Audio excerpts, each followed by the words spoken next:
All right, and good Wednesday afternoon. Welcome into the Chase and Big Joe show right here on 102.5 The Game, brought to you by the Omni Nashville Hotel. And my friends, while the cat is away, the mice will play. Chase McCabe is on a much-deserved vacation. He's got a speaking engagement down in Florida for the next few days. He is one of the top LinkedIn cloud storage architecture speakers in the world. So he's down there for a few days at a conference in Orlando. Meanwhile, the man himself, Nick Frazier, Dr. Crane, steps into the number one role, and then our good guy, Brando, is now producing the show. Welcome, boys. Hello, hello. We're back in the saddle, ready to go. I mean, hey, I was on that side of the glass, and I'm on this side of the glass. And oh, yeah. Nashville Predators on one side of the glass last night. They got the win. Easy, pal. I know. I'm just excited, man. I can finally – I'm not there yet, but we're to the point where my November prediction is looking more and more – Oh, I like that. We'll get into that. Yeah. Brando, good afternoon, Bubba. How you doing? Doing good. Big Preds win last night, so feeling good about that. And March Madness has finally started, so especially excited about that. 2 more games tonight, and then obviously the big ones kick off tomorrow, so feeling pretty good. Do we call these – look, I'm old school. These are playing games. These are not a first-round game. I don't care how they want to spin it. You're playing in to get into the tournament, right? I agree. Yeah, they're playing games. Yeah. That's it. It's not a first round tournament game. You know, yesterday, Jake and I were doing this like competition, and basically you have to pick a team that is a double digit. Did you beat him? No, well, Damn it. It takes time. It's okay. For March Madness. So like the first round, the second round, third round, so forth. Okay. If that double digit seed beats their opponent, you get that many points. The second round, you times it by 2. Okay. All that fun stuff. All right. But he said the playing games don't count, which I agree. They're not a part of the bracket. They're not, right? So when you fill out your bracket, they're not there. And by the way, we've got a disclaimer that Dr. Crane and I agree on this. And Brando, if you want to agree, you can hop on the bandwagon. Nobody cares about your bracket. Is that right? I do agree. I completely agree. Nobody cares about your brackets, right? I completely agree. Don't keep it to yourself. Like your fantasy football team, nobody cares, right? Nobody cares about your bracket. Nobody cares, but we're kidding. We do care about your bracket because, we had the thing the other day about how many brackets, because I feel like I fill out 20 of them, and somebody said, you can't do that. I'm like, this isn't Russia. I can fill out as many brackets as I want. Like, well, it's not fair. You got to fill out one. How many do you fill out? About 5. Like I have a little pool I fill with my buddies. So there's 2 of them in there. Right. And this is a tradition I do since I was probably, 8, 9 years old. I always fill one out on a newspaper because they have it in the newspaper, on the Sunday paper. I always fill one out. You're the one. I'm the one. Did you cut it out of the paper? No, I leave it in that little sheet. That's awesome. It's pretty neat. You went to the Tennessean. And got a paper and do that. Mike Organ would love you. Well, I'm on a subscrition base, so Mike, if you want to give me one for free, that'd be great. He's not going to do that. Yeah. He's a cheap bastard. He's not giving you anything. Sounds about right. It all do that. No, we will talk about the Nashville Predators. Look, I love this. I mean, tomorrow night's game versus Seattle is massive. Fill the arena, sell it out, get loud, get proud, because they won last night versus Winnipeg, and now the team they're chasing comes to Nashville tomorrow night, the Seattle Kraken. And we're going to go. We've decided to go down there as fan/media members. We're going to go down there tomorrow night and cheer them on. I'm telling you, you guys were all left. Max Hurst sat here 2 weeks ago and said, it's over. And I get it, right? And now they're 2 points out of the final playoff spot. And the team, am I right? Team that's 2 ahead of them is Seattle. Correct. You have Seattle. You also have the Kings, and you have San Jose. You need to win those games against them coming up in the months of, obviously, March and April. April is a key month for the Nashville Predators because a lot of those teams are already in a playoff spot or kind of in the same boat as the Preds, 1 or 2 points out of a playoff spot. Okay. I love it, man. So tomorrow night we're going to see them play Seattle. Did you work last night? No. The Preds? Oh, it was late night game, right? In Winnipeg. Mm-hmm. And they won 4-3? 4-3 in the shootout.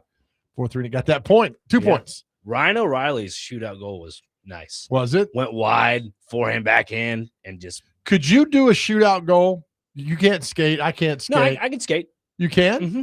Yeah, my uncle Anthony, who's the ace bowler that we were talking about the other day, he used to play for the Nashville Knights way back in the day.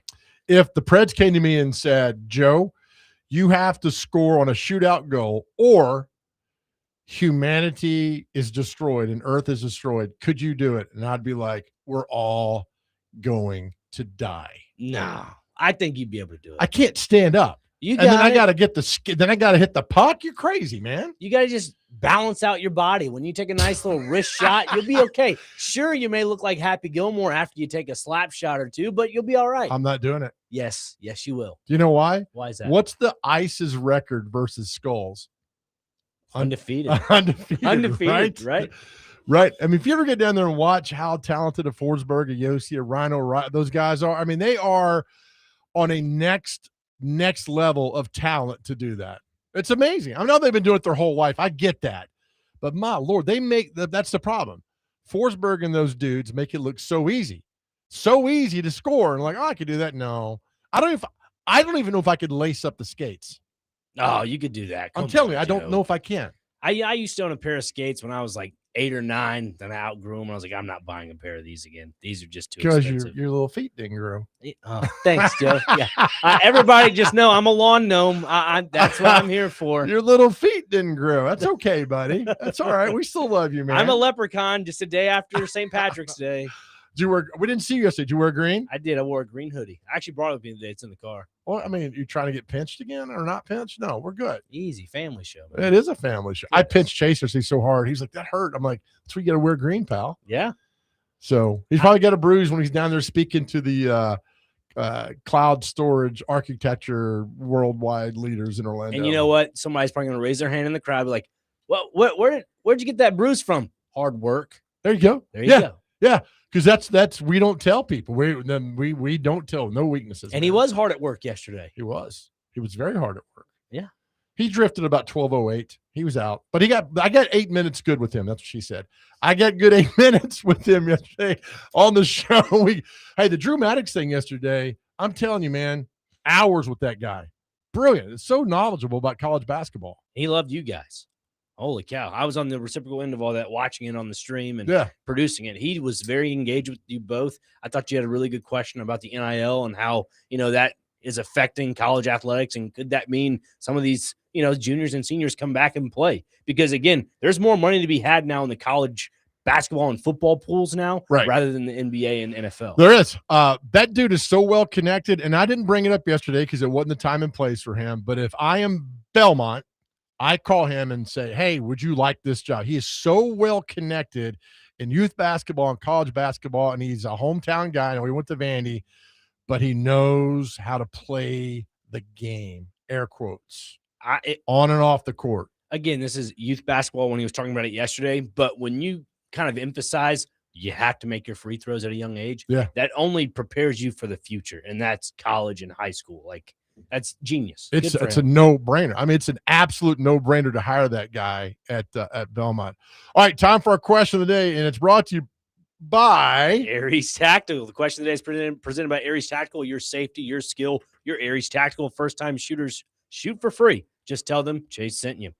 Check them out at Aries Tactical. There you go. How do you spell Aries? Ares. Why are we doing this? Because some people think it's the Zodiac Aries. Oh, okay. Yeah, no, not the Zodiac. Ares. Yep, that's correct. And they love me at Aries Tactical. Oh, I'm sure they do. I made a bunch of arrests that day, man. I love that place. Those dudes are so great. We had so much fun in there. Oh, to the point I was like, can you please shut up? I'm like, no, I can't do it. All right, our question today is, and we're going to look, we love you when you call in. We love when you text 615-737-1025. What is the single greatest line ever in music? What is the single greatest line ever in a rock and roll song, country song, rap song? We don't care. What's the single greatest line ever in music? Dr. Crane, you may go first on this. Please go ahead. In the Beach Boys song, Good Vibrations, there's a line that says, I don't know where, but she takes me there. That line to me, it just gets you, right in the gut. It is just so powerful. I don't know where, but she takes me there. I think that's the single greatest line ever in music. Dr. Crane, have you got your little one now? Yeah, I'd say 5 o'clock somewhere, Jimmy Buffett, Alan Jackson. It's only 12:30, but I don't care. It's 5 o'clock somewhere. Just, you can call it generic, whatever, but I'd say that's the anthem for a lot of people's Hell yeah, it is. Happiness. It's been my anthem since I was like 5. Yeah. You can do all that. Okay, so we'll take that. To me, that's not polarizing, but it goes along with different times. If you're in, grade school, I'm ready to go home. Like Right. 5 o'clock somewhere. Normally, kids that are in aftercare, they end up going home around 5 o'clock because their parents get off work, so forth. For the adults in the room, Right. 5 o'clock on a Friday means it's beer 30. So There you go, buddy. Now we have to disclaimer: we are different generations. That is true. Because I'm an old man, and I think I'm 30 years older than you are. Maybe a little bit more. Watch it, pal. But I'm young at heart. Yes, I'm young at heart. I tell people all the time outside of the radio station, you're like you're a football player at heart, and you're like, I'm in the locker room with the camaraderie. I'm cool. forever 19. Yeah. I will not. What's the Toby Keith song? Don't Let the Old Man In. Yeah. That Clint Eastwood had told him that was like one of his last songs. Don't Let the Old Man In. So that's all that. So, all right. Our question today is, what's the single greatest line ever in music? 615-737-1025. We always love to hear about you. We'll take a break and come back with more. We got a lot more on the schedule today to let you guys get into. But again, this is the Chase and Big Joe Show brought to you by Omni Nashville Hotel right here on 1025 The Game.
There you go. Welcome back to the Chase and Big Joe show. What I think is the single greatest line in music ever. I don't know where, but she sends me there by the Beach Boys.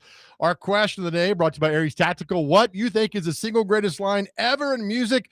615-737-1025. Call or text, but we love to hear from you.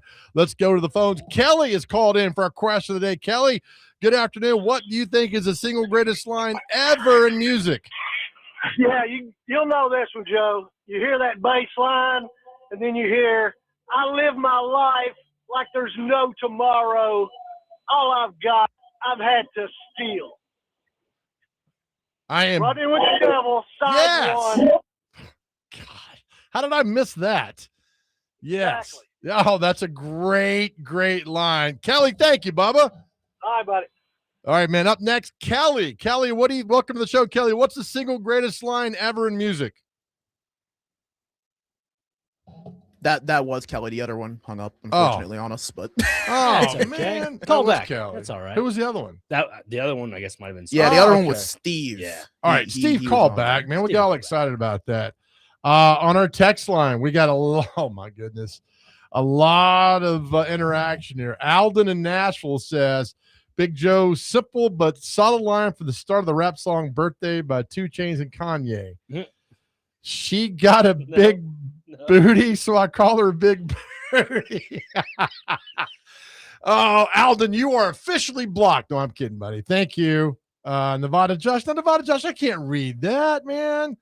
But it's a song from Tupac. We appreciate that. There you go. 5732. Dennis says, Frank Sinatra, I did it my way. That's right. That's a Nick Frazier staple. Yeah, I probably should have went down to the archives for a song like Dean Martin or Frank Sinatra. Why didn't you? I You don't know why? Because you half-assed it. No, Yeah, you did. you put me under the spotlight, so I just went with what was on my recent playlist. Okay. So You did. I mean, I gave you about 15 minutes warning. You could do that. I'm proud of you, though. So anyway, call in 615-737-1025. We want to hear what your thoughts are, the greatest single line ever. Now, we'll get back to that. So Dr. Crane and I have an argument about the World Baseball Classic that happened last night. I, do not care because we have the World Series. I get it. I don't care anything else.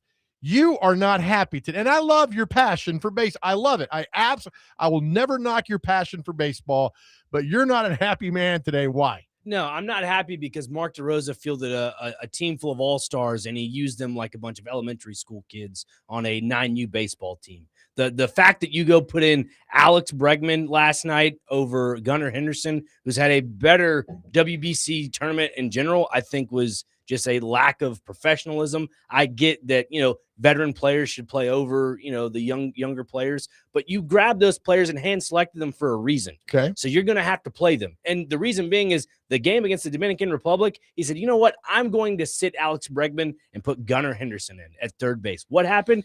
Gunnar Henderson hit a home run that helped the U.S. go on to the final. Okay. To me, I think if you're hot, you're hot. He even said that in the post-game press conference. He said, this tournament's about, who's hot in the spring and who's not. Well, Gunnar Henderson was hot in the spring, and you took him out. You cooled him off. And Alex Bregman was nothing. And another problem I have is you sit Pete Crow Armstrong, who is probably one of the best outfielders for you, minus Aaron Judge defensively, and you're going to say, hey, I'm just going to sit him and put Byron Buxton in. By the way, Byron Buxton didn't have a single hit in the entire tournament, including pool play and elimination games.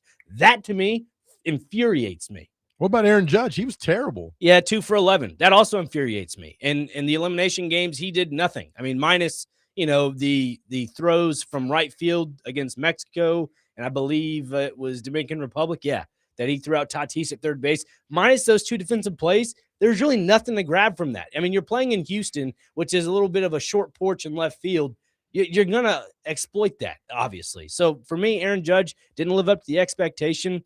Mark DeRosa, I thought, was coaching malpractice, not putting Cal Raleigh behind the plate. Out of a 162-game season, Cal Raleigh didn't have a single ball pass him, and he played every single game for the Seattle Mariners last year. Why was Cal Raleigh not? Now I know who he is. Why was he not catching? Because he wanted Will Turner to catch. And to me, Will Turner does not step up to the occasion in big games, especially for the Dodgers. Sure, he'll have one hit. To me, he's like Max Muncy. And for those that are baseball fans, know that Max Muncy is a really good defensive third baseman, but can't hit the broadside of a barn. Same situation with Will Smith. Will Smith, you throw anything high and inside on him, he can't touch the baseball at all. And I think that's what Eduardo Rodriguez did. He had a really good changeup last night, had a few good breaking balls, but minus all that, he was throwing the heat right towards Kyle Schwarber, right towards Bryce Harper, right towards Aaron Judge, the meat of the lineup. I didn't like how Mark DeRosa said, I'm going to front load this lineup and put Bobby Witt to start off, which is great. I think he's a great leadoff hitter. Okay. But then you follow that up with what? Kyle Schwarber, Aaron Judge, Bryce Harper. Those are 4-hole hitters. Don't put them at 2, 3, 4, 5. Disperse them across the lineup so you can have some RBI hitters in between so you can keep the bases rolling, so you can have some runs across the plate. He didn't do that, and that's what makes me very upset. You're mad. Yeah. I mean, like you got a vein popping out. I love baseball that much, Joe. I think baseball is one of the greatest sports on planet Earth, and people love to disagree about it. That's fine. I don't care. I grew up with it. It's one of my favorite sports. I grew up with soccer and baseball, the two sports that I can revolve my life around, and I'm cool with that. Back up. Why didn't Cal Raleigh play? I mean, it's a coaching decision. I don't know. And hell, I could make that decision. I don't know anything. Thank you. He didn't do much. I don't know if it was – oh, actually, I take it back. This is a comment last night, I think, that can explain everything. Okay. Mark DeRosa said before the game that Mason Miller, the relief pitcher, the closing pitcher that throws like 100+ miles an hour, is going to close out. It can close out the game if he wants to because he is available. Okay. He did it against the DR. Sure. Well, they go and put Whitlock in. That's a Boston Red Sox player. Well, after the game, he said, well, I got the okay approval from the Red Sox to say Whitlock can go in and pitch. Obviously, Mason Miller could have Wait, back up. The Red Sox have to give?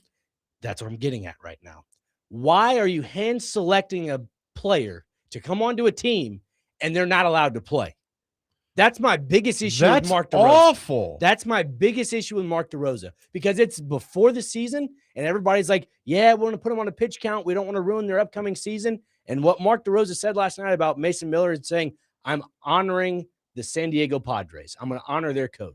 Well, you can't honor them if you're going for a gold medal win. Right. What's the point of that? And he said, well, I was going to put Mason Miller in if it wasn't if we were in a lead position, if we were leading in the game. Well, they didn't have a lead. And he said he was going to play him regardless, and he didn't. So that's what I'm upset about is you're going to have one of the best closing pitchers in all of baseball not pitch for you. And I guarantee you, I will guarantee you and take it to my grave. If you pitched him last night in the top of the 9th inning, right, Eugenio Suarez does not have a sacrifice hit into left center field.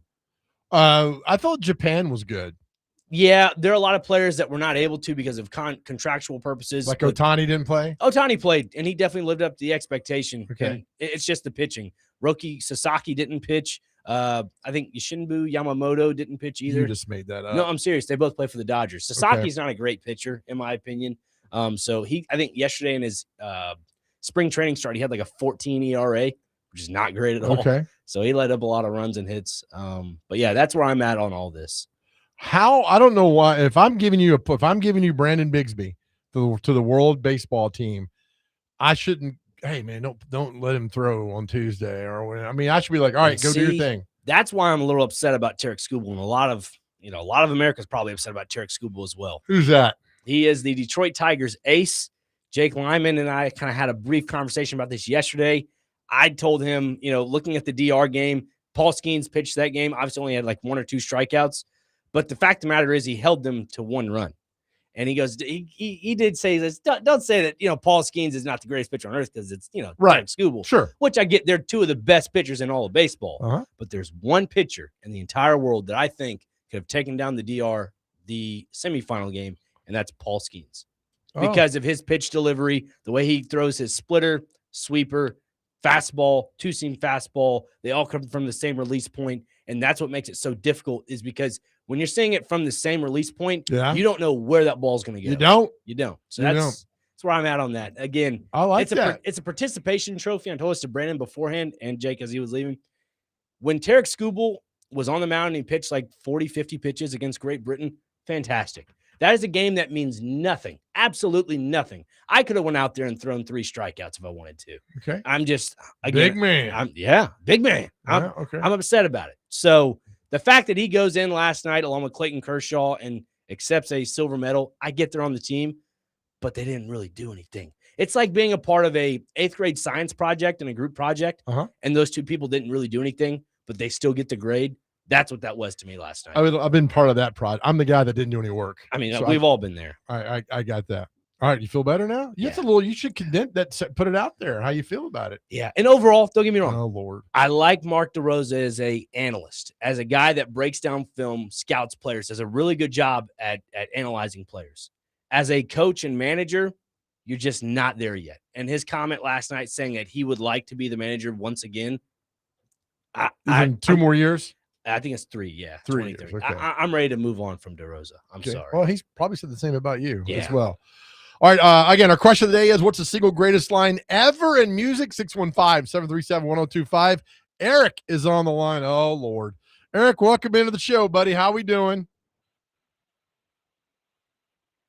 Hey, Eric. Hey, Eric. This Mark or Eric? No, this should be Eric. All right, let's go to Mark. All right, Mark.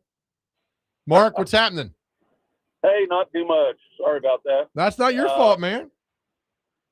Hey, I think the best one-liner ever comes from Hank Williams Jr. in a song called "Country State of Mind," and it says, "That hot old summer sun will make you beg for your next breath." I think that sums up an August day in Tennessee. Say it again. That hot old summer sun will make you beg for your next breath. Oh, I've heard that, but that now that we've put it in this context, that is powerful, man. That's cool. Mark, thank you, buddy. Yeah, appreciate it. All right, Thanks, Mark. thank you. That's a good one. We need to get you into some Bo Cephas. Yeah. Dr. Cream. He listens up in Henry County, Does he Paris, really? Tennessee. All right, now is Eric back now? Is Eric's cricket phone working? Yes, we got him back. All right, Eric, welcome back to the show. Eric, what do you got, buddy? Okay, I'm sorry. Guys, this is not my all-time favorite song, but when you said that, this is the one line that immediately pops in my head. And after all I've been through the last few years with health issues, this is probably the one line that I love. From the song, it says, "Don't worry, be happy." Oh, yeah. We had his birthday last week. He turned 79, Bobby McFerrin. Yeah. That is probably the one line from the song that I now try to live my life by, especially after the health issues and stuff I've been through the last few years. Look at you. Look at this, man. All you've been through, and you're still here, buddy. Yep, that's right. That's right, Y'all man. take care. We'll talk again soon. Have a great day. All right. Love you, Eric. Thank you, buddy. Well done there. Again, our question of the day is, what's the single greatest line ever in music? Ever. 615-737-1025. Call or text. Top of the hour. Tim Hasselbeck's going to join us. And at 2:30, there's a very cool event happening at a place that we love called the Putting Zone this weekend that ESPN is coming to town for. And if you've not heard this or heard about the Putting Zone at 2:30, you'll want to hear this because this is a fantastic thing that's happening in our city. This is the Chasing Big Joe Show brought to you by the Omni National Hotel right on 102.5 The Game.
Hey, but that's July. All right, welcome back to the Chase and Big Joe show right here on 102.5 The Game. Chase McCabe off for a few days.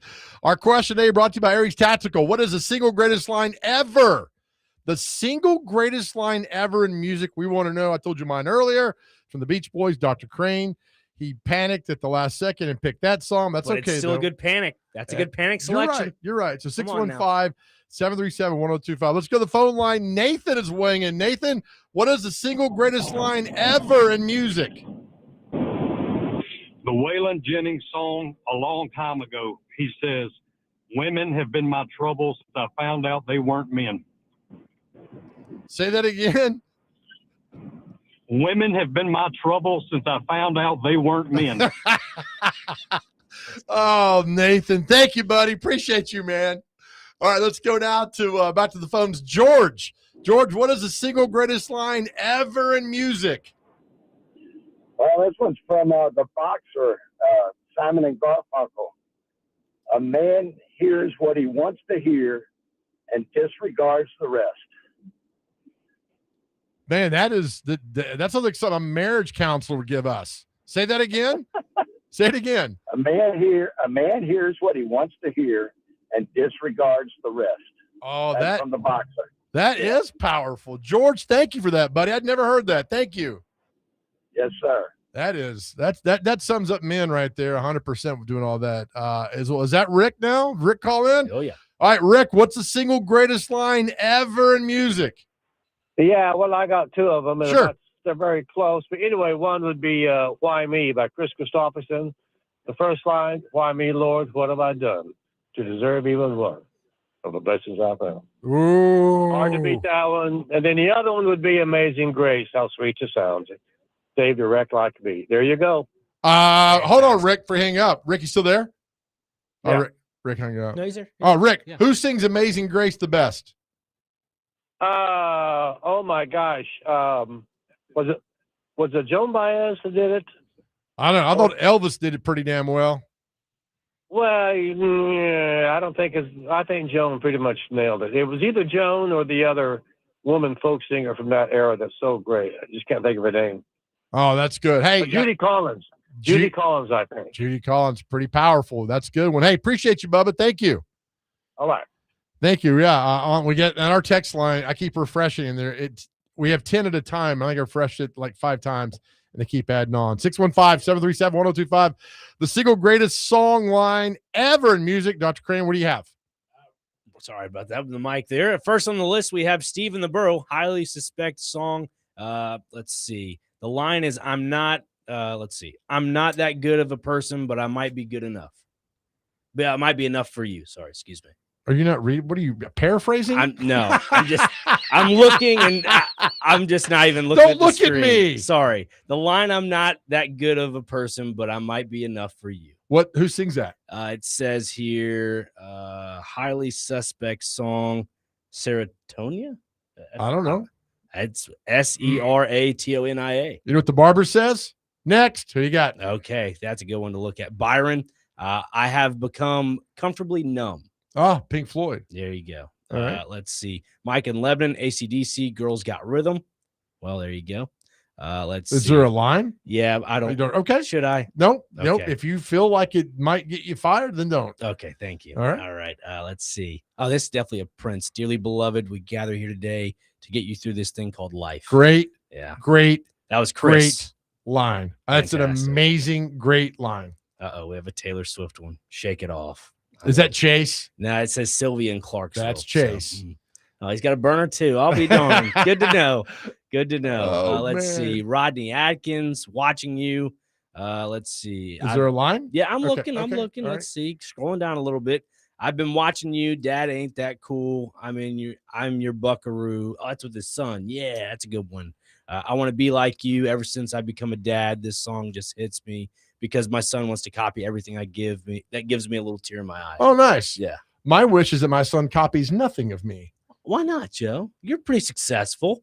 Do you owe you money or something? Or No, do you- I'm just saying. No, I'm far. You wake up every day, you go to work. I mean, come on now. I'm Give yourself a little credit. I will never give myself credit. Why not? because I'm not, man. If it wasn't for God's grace and mercy, I'd be gone a long time ago. Still, What else we got? you got to give yourself a little Nope, credit. we'll not. Not going to read Nevada. Josh, let's see here. Randy, it says, anyway, the wind blows. Oh, this is Bohemian Rhapsody. Fantastic. Doesn't really matter to me. The last line of Bohemian Rhapsody with Queen. There you go. Refresh back to the top because I refresh and a bunch just came through there. Let's Again, 615-737-1025. We'll talk a lot of sports. Don't worry, but this is what we do on our show. Oh, wow. Yeah, a lot just came through. All right. Right. Brandon and Hermitage, Toby Keith. I ain't as good as I once was, but I'm as good once as I ever was. That's such a great line. That is Fantastic. so good. Lenny, you're nobody called today. You're nobody called today. Oh, it's Sylvia. She hung up when I asked her name, but I wonder if you. Yeah, Sylvia's a song from like mid 80s.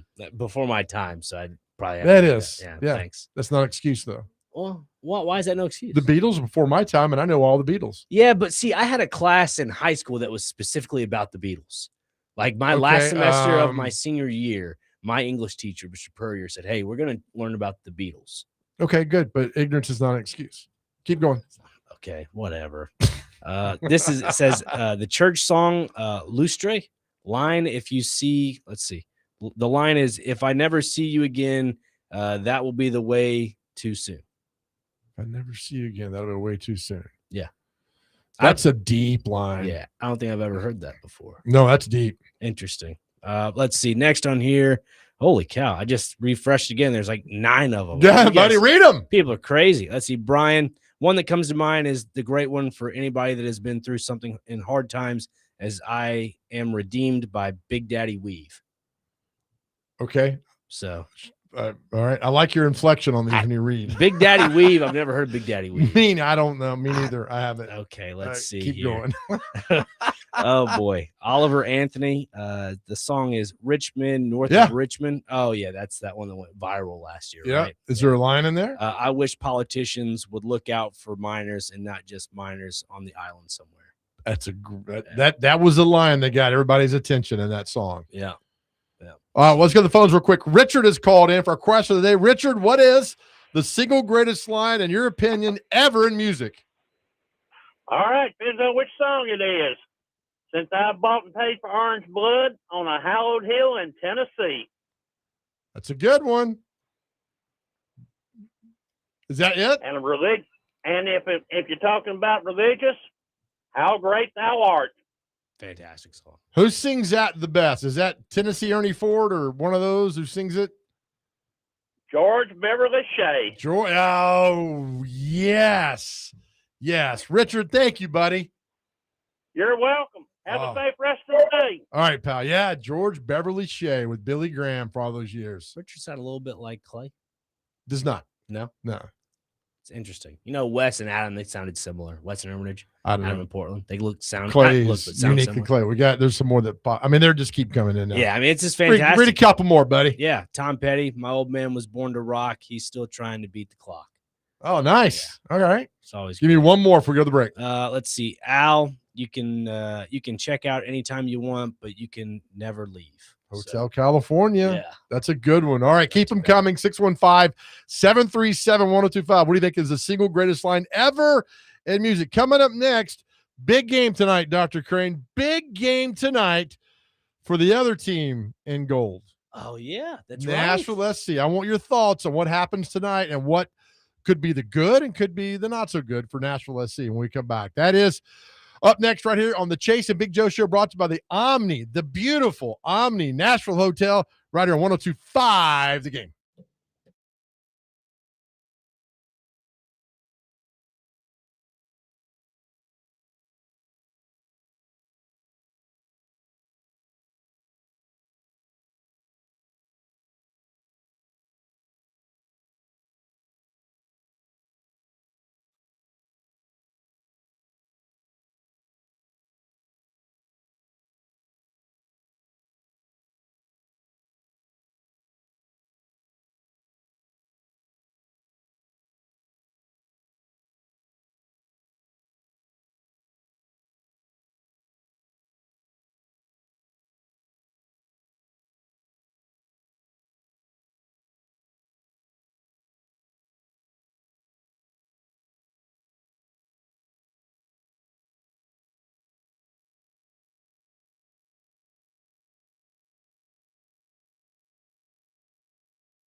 All right, welcome back to the Chase and Big Joe show right here, 102.5 The Game. Our question of the day is the single greatest line ever in rock and roll history. That was one just came in. You could check out anytime you want, but you could never leave.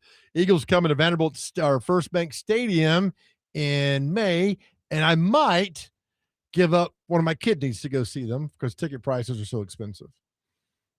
There's a lot of stuff that's expensive right now. Well, we'll get back down. Those tickets are really expensive. So blink twice if it's over 1,000. Some are. Some of those are, yeah. So where are you trying to sit? I'm not going. You know what? I'll sit outside the parking lot. Yeah, because you can still hear it out there. Hell yeah, you can. I'm not stupid. I grew up in Donaldson. Welcome back to the show. Our question today is the single greatest line ever in rock and roll history, or music, whatever. 615-737-1025. Tim Hasselbeck will join us at the top of the hour. We're getting to plenty of football and all that then. But tonight, Dr. Crane down in Miami, Nashville SC with a big game versus Lionel Messi. Mm-hmm. What's at stake tonight? Going on to the next round. I mean, currently in the round of 16, you can kind of go into the next round to the best of 8 in a roundabout way. So for Nashville, they just need to get one. That's all you need is one right now. Obviously, Miami's a team that can score at any moment in the game, but Nashville's done a good job at closing down the top of the box where the space where Messi likes to score a lot. So if they can do that, they have a really good chance of taking down the Giants of Inter Miami. If they win 1-0, that's good enough tonight. Yeah, I mean, if they tie 1-1, that's good enough because CONCACAF Champions Cup, they still use the away goals counts more. So basically, an away goal counts for 2. Oh, that makes sense. Nice. Yeah, it does. So basically, if Nashville were to score 2 away goals, then that would mean Inter Miami would have to score 4? Score 3. Well, you said 2 is 1, so that's 4. Well, yeah, 4 then. Yeah. God, and your parents paid all this money to send you to Ryan. Well, dude, I'm telling you right now, the aggregate thing, it even gets pretty tricky. Right, I'm telling you, why can't soccer be normal? Well, I mean, people say that about a lot of other things too. Right, okay. What are their chances tonight? I think they're really high. I'd say they're around 60%, easily over 50. The way Nashville, I mean, yeah, it's 60%. Is that a problem? I mean, well, really high to me is like 90%. Well, I mean, God, you're adorable. These are 2 teams that have played each other a lot in the last 3.5 months. Okay. I mean, like, I think it's 7 out of the last 10 times. Who's won? Majority of it's been in Miami and a draw. Well, but follow me here. I'm not trying to be a smart ass. How did they shut Messi down last time here? Like I just mentioned, they closed down that space at the top of the box. They call it the top of the 18. And that's where Messi receives a lot of balls from the left and right of the flanks. And he normally just makes like a feint move, like I'm going to go right, but he ends up going left and then takes a direct shot on goal. So Nashville's done a really good job with their new center back, Maxwell Wolitzy, pairing him with Jason Palacios. And when they just close down the middle of the box there, it's key. And they bring in some midfielders as well, like Patrick Yazbek and Eddie Tagseth. They do a good job at tracking back and just closing down the space between the back line and the midfield. And that's kind of where Messi likes to, I guess you could say, poach in that area. He likes to sit in that pocket. And so when he receives balls into that pocket, he's able to kind of make his move. But Nashville's done a good job of avoiding away from that. And when Nashville then grabs possession, they've tended to go high press first, and then they kind of facilitate it out to the right side where Andy Nahar is, and maybe play some diagonal balls. That's the one thing I like the way Nashville plays is they adjust pretty quickly offensively if they're going to play in the air or if they're going to play tactically 1-2 tiki-taka passes on the ground. Okay, here's another stupid question. No, I love them. Basketball, you can run a man-to-man, right? Yeah. Up and down the court. Soccer, is there man-to-man? Like, do you have a guy like, all right, your job tonight is you're in Messi's back pocket? Yeah, they call it man marking. I mean, it's man-to-man. That's all it is. They just call it man marking. So, like, let's say if Messi is playing more on the right side of, they call it the pitch. If he's playing more on the right side of the field, so, you have your goalie box that's, square or rectangular. If he's playing from the right, I'd say the right corner of that top of the box to the right part of the flank, you're going to use one of your center backs to shadow mark, if that makes sense. So you're not really on the back side of them particularly, but you're keeping them in the same running distance to close down space quicker. So when that guy's doing man-to-man versus Messi, you're not expecting him on the offense side to score, right? I mean, your job, like if you're a good defensive person, I'm not relying on you to score on the offensive end. Right. Because you're going to be exhausted. But again, that's something that is interesting about BJ Callahan's system is that his center backs both are very attacking minded when it comes to set pieces, as in corner kicks, free kicks. And again, something when they had Walker Zimmerman, I'm not saying Walker was a bad defender. It's just Wait, where'd he go? he went to Toronto. He signed with Toronto. But Whatever. Get out of here. What I'm trying to say is that, like, when you have a guy like Walker Zimmerman who's just not fast enough because Right. of his age, you have guys like Max and no, not Max Hurst, Max Wolitzy and Palacios, Jason Palacios. Those guys, they close down space really good. And that's what's so fascinating to watch about this team is they can go help out with the attack and then run back really quick and recover, which is something you don't get that much in Major League Soccer and soccer in general. Well, absolutely not there. Thank you for clearing that up. Yeah. So if they win tonight, what's next? They go to the next round. They either play Philadelphia or Club America. And right now, Club America has the 1-0 aggregate. So Who's Club America? They're a Hispanic team. Okay. This is CONCACAF. All yes. Right. So it includes Canada, Mexico, United States. Does CONCACAF run concurrently with MLS season? Yes, it does. Because so when are we back to MLS play? Saturday. It's Sam Surge bobblehead night, by the way, Geodis Park. Good Lord. So that's just who are we playing Saturday? Saturday. See, I say we because we're winning. Yeah. If it's not winning, I'm like, who do they play? Can you define the we thing for me real quick, Joe, while I get my computer all situated? Because I like being part of a winning program, and I can say, hey, we're doing great. But so when not national. So when they don't win, like the Titans, right? It's like that team over there. So no, I'm kidding. I don't do the we thing. I'm about to say you're not a we guy. I am not a we guy. So what is big your guy? Big man. Big man. What is your stance on the we thing on the back of the Titans uniforms? It says we. It's like in a blue little tag. Okay, we is one. That's fine. You're okay with that? I'm not as a fan. I don't like when fans say we got to do this and do that. I don't. As Jerry Seinfeld said, you watch, they play. Okay. But if you go to, I know a lot of friends that like went to Tennessee and spent a lot of like I'm fine with that. I'm giving a hard time with all that. Who we play Saturday? Orlando. Orlando is a team that kind of in shambles a little bit. But so let me ask you this. All right. Where is Chase McCabe right now? Orlando. Oh. Is he scouting? Maybe. He's probably asleep in the stands. But you're not right. I think he's down there scouting. I think his whole LinkedIn cloud storage and architecture legend that this guy is. I think he's down there scouting. Or the Orlando what? Orlando SC Soccer Club. So there's no like Orlando Sunshine. I mean their logo is a lion with like the sun rays around it as like the lion's mane. So I don't like that at all. Yeah, it is what it is. Why don't like the New England Revolution? Yeah, it's something that symbolizes the culture of what's around it for sure. All right, and ensemble's history. What's Toronto? Toronto FC Football Club. That's not. There's no originality there. Yeah. What's Miami? Inter Miami? Inter Miami CF is what it's called. Club football. Club football. I like Inter Sandman better. What's What's another? Give me. I need a soccer team with a nickname. LAFC. What's Atlanta? The Galaxy. Galaxy. I like that. Yep. I'll take Galaxy. That. What's Washington? Red Bull. Washington United or DC United. DC United. Yep. What is there? Is there a Red Bull team? Yeah, New York Red Bulls. New York Red. And then you have the NYCFC, which is just half the alphabet. New York City SC. Okay. FC. Who are the Red Bulls in? New York Red Bulls. Is that different? Yeah, they're different. Are they sponsored by Red Bull? Yeah. Okay. Yeah. Red Bull. It's smart. See, I like that. That's genius marketing. I believe the owners of NYCFC also are ensembled with Salzburg in Germany. Not Salisbury Steak, Joe. Salzburg. You son of a. I know you That's too fine. Well. Salzburg, they're in Germany. What's Kansas City? Kansas City. Comets? Rockets? No, they do have a women's team. Mahomes? No, not Mahomes, Joe. I'll have to go back and look real quick. But no, I don't believe Kansas City. It's a blue. It's like Kansas City SC, I think, but it's the blue logo. All right, we're gonna. Computer's just all over the place now. Okay, no, it's on your desk right here. Yeah, but I think you.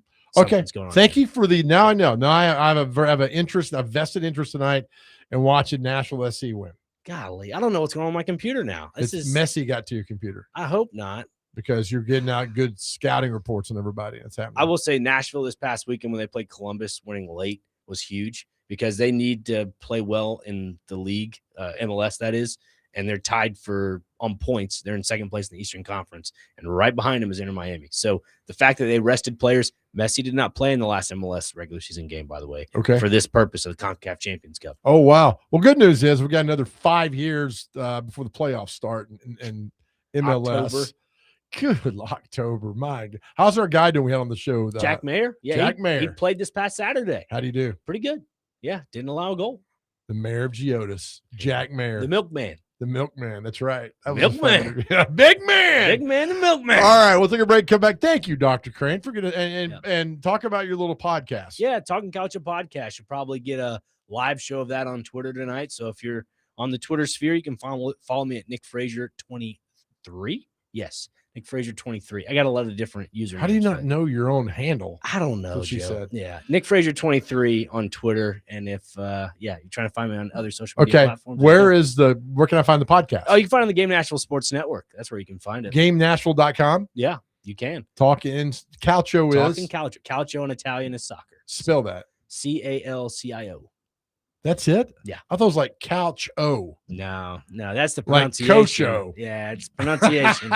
Like ESPN 8 the Ocho. No, right? not at I'm all. glad you're here because you raise the IQ factor in this room just a little bit. I don't know about that one. Yeah, you do. All right, we'll take a break. Come back. Tim Hasselbeck from ESPN, head football coach at Innsworth, will join us. We'll talk a lot of football coming up next. This is the Chase and Big Joe Show right on 102.5 The Game, brought to you by the Omni Nashville Hotel.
All right, welcome back into the Chase and Big Joe show here, right here on 102.5. The Game brought to you by the Omni Nashville Hotel. Chase McCabe is on assignment down in Florida. He'll be back on Monday. Dr. Crane, Nick Frazier in, Brando behind the board, and one of the best times of the week. We had to postpone it yesterday because he was doing something, but he's got him today. Welcome in ESPN analyst Tim Hasselbeck to the show. Tim, welcome in, buddy. What's up? How you doing? We missed you yesterday, buddy. You know, it's spring break, so a little travel conflict, but good to be back on with you. How was Daytona Beach? Why am I keeping Fire Island all to myself? You know, like.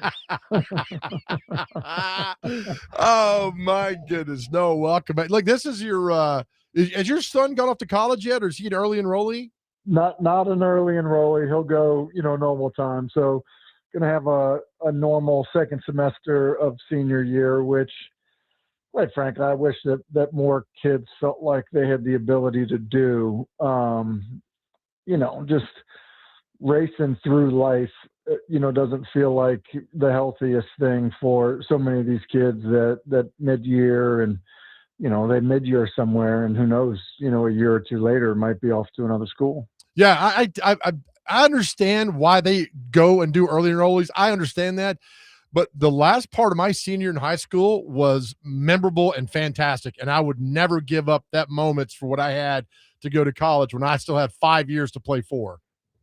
No, I mean, it's really, one of the things that's wrong. People talk about what's wrong with college football and all that stuff. One of the things that's wrong is, guys are signing on National Signing Date in December, to go enroll in January, and sometime between December and January when they enroll, the head coach has either been fired or left for somewhere else. And so just when you look at the calendar and, when these things happen, when decisions have to be made, and then, who it actually is benefiting, it would be very hard to convince me that it's good for, in some of these cases, minors, kids that are 17 years old. So, there are a lot of things that are wrong and need to get fixed, and certainly the calendar of events, in terms of all of that stuff, would play into it for me. When you were like when I reported to college, it was 1st of August. When you went to Boston College, was that the same? Because that's how it was back then, right? Yeah, I'm pretty sure that it was. Because I was a local kid, I probably was driving up and doing the summer workouts, the lifting and running, earlier than a kid that was from Pennsylvania or somewhere like that. But nowadays, look, if you're going to play Division I football, you are going to report, just after graduation. In fact, I just, was told by one of my players, he has a report date that's before graduation. And so, No. Again, I do think that we're racing people through things. I just, had, was out with, some guys were working out with Jordan Palmer out in California, and there's a quarterback that was out there working out, super talented kid. He's, he's committed to, an SEC program, and there's this talk about him reclassifying up. So basically he's got multiple years of high school left, but the idea of maybe becoming a senior. And right. And then I just read the story of this quarterback at Alabama who's been there like 4 years or something, and he's 19 years old. And I'm just, I'm like, why race through this? Like why be in a hurry through this? And, you get the rest of your life to be guys like you and me, old and bald and like, right. Why do you, like, what's the hurry, man? Like, enjoy, especially nowadays where, look, you can actually be making some money while you're, still playing in college, and in some cases be making money while you're in high school. So, it feels like we are, in some of these instances, racing people through, a process that they should enjoy. Amen to that. All right, talk to the NFL free agency. There's still a little bit out there that's going on. The Titans, they signed 15 guys, and some have a problem with this, Tim, and I don't.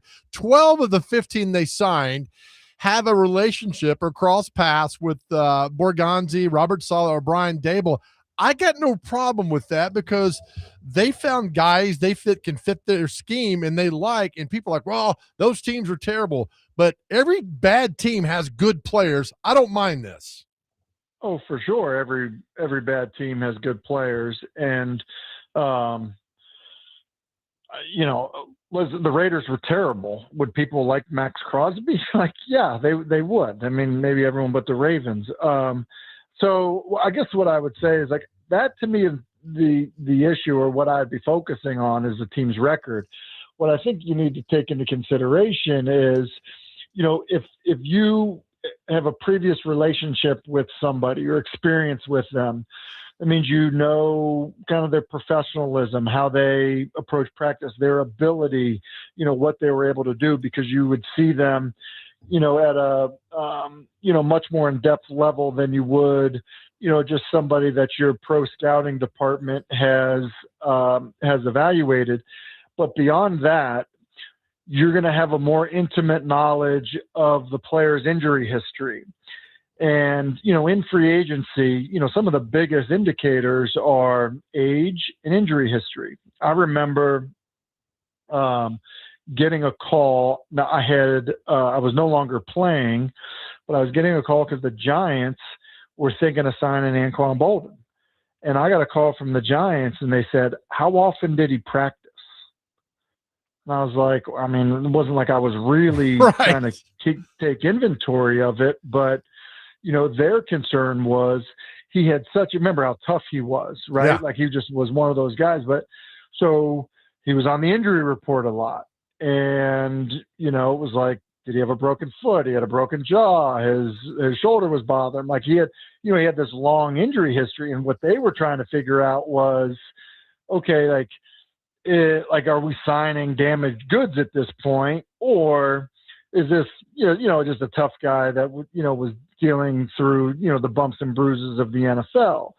And, it just struck me back then to be like, that's crazy. Like that they're calling me to find out about his injury history because they don't know. Right.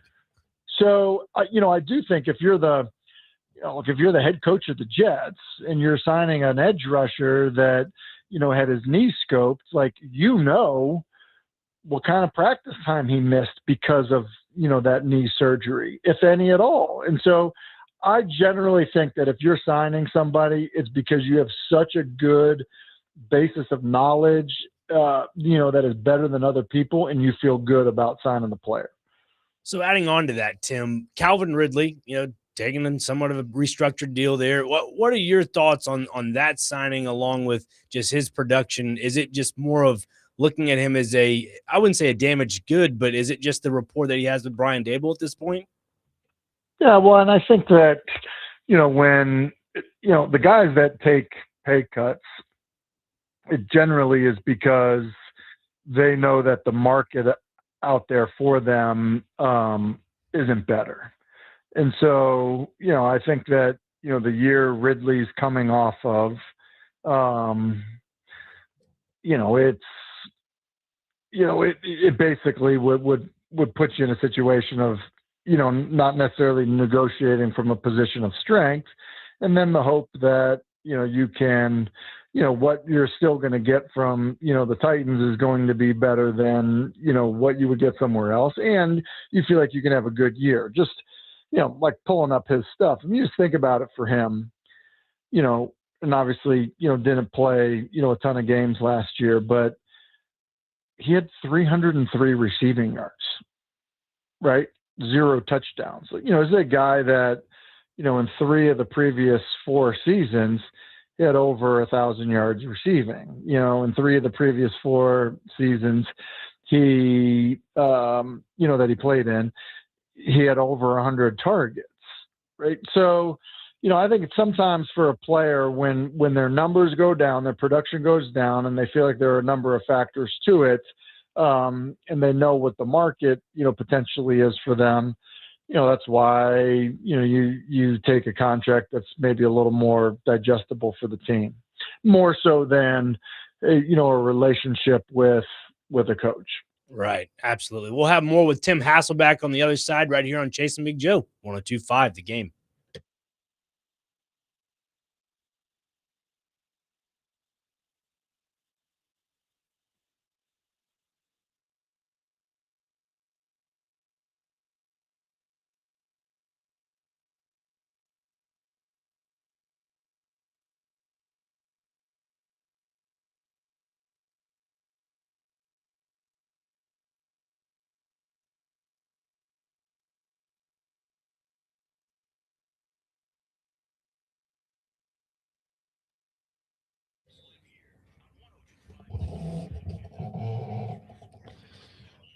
All right, guys, Big Joe here. Listen, today I want to tell you how proud I am of you guys out there that have gone to therapy. You know, I push, got to go to therapy all the time because it changed my life.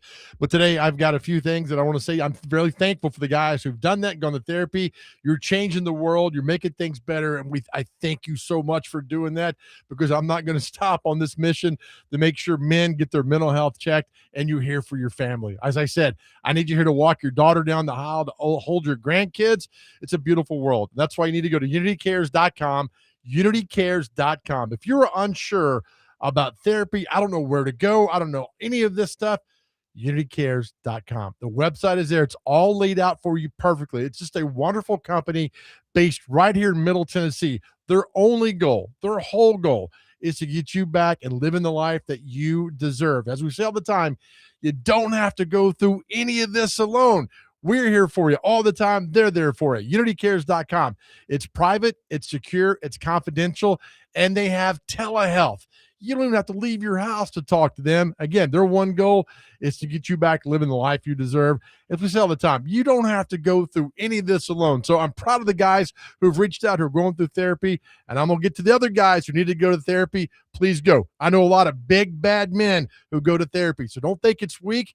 You're improving your life. You're doing great things to be here, because as I say all the time, our world is a better place because you are here, and we love you. Again, unitycares.com. That's unitycares.com.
Back here on Jason McJoe, 102.5 The Game. Dr. Crane, Nick Frazier alongside Big Joe Dubin and Brandon Bigsby behind the glass.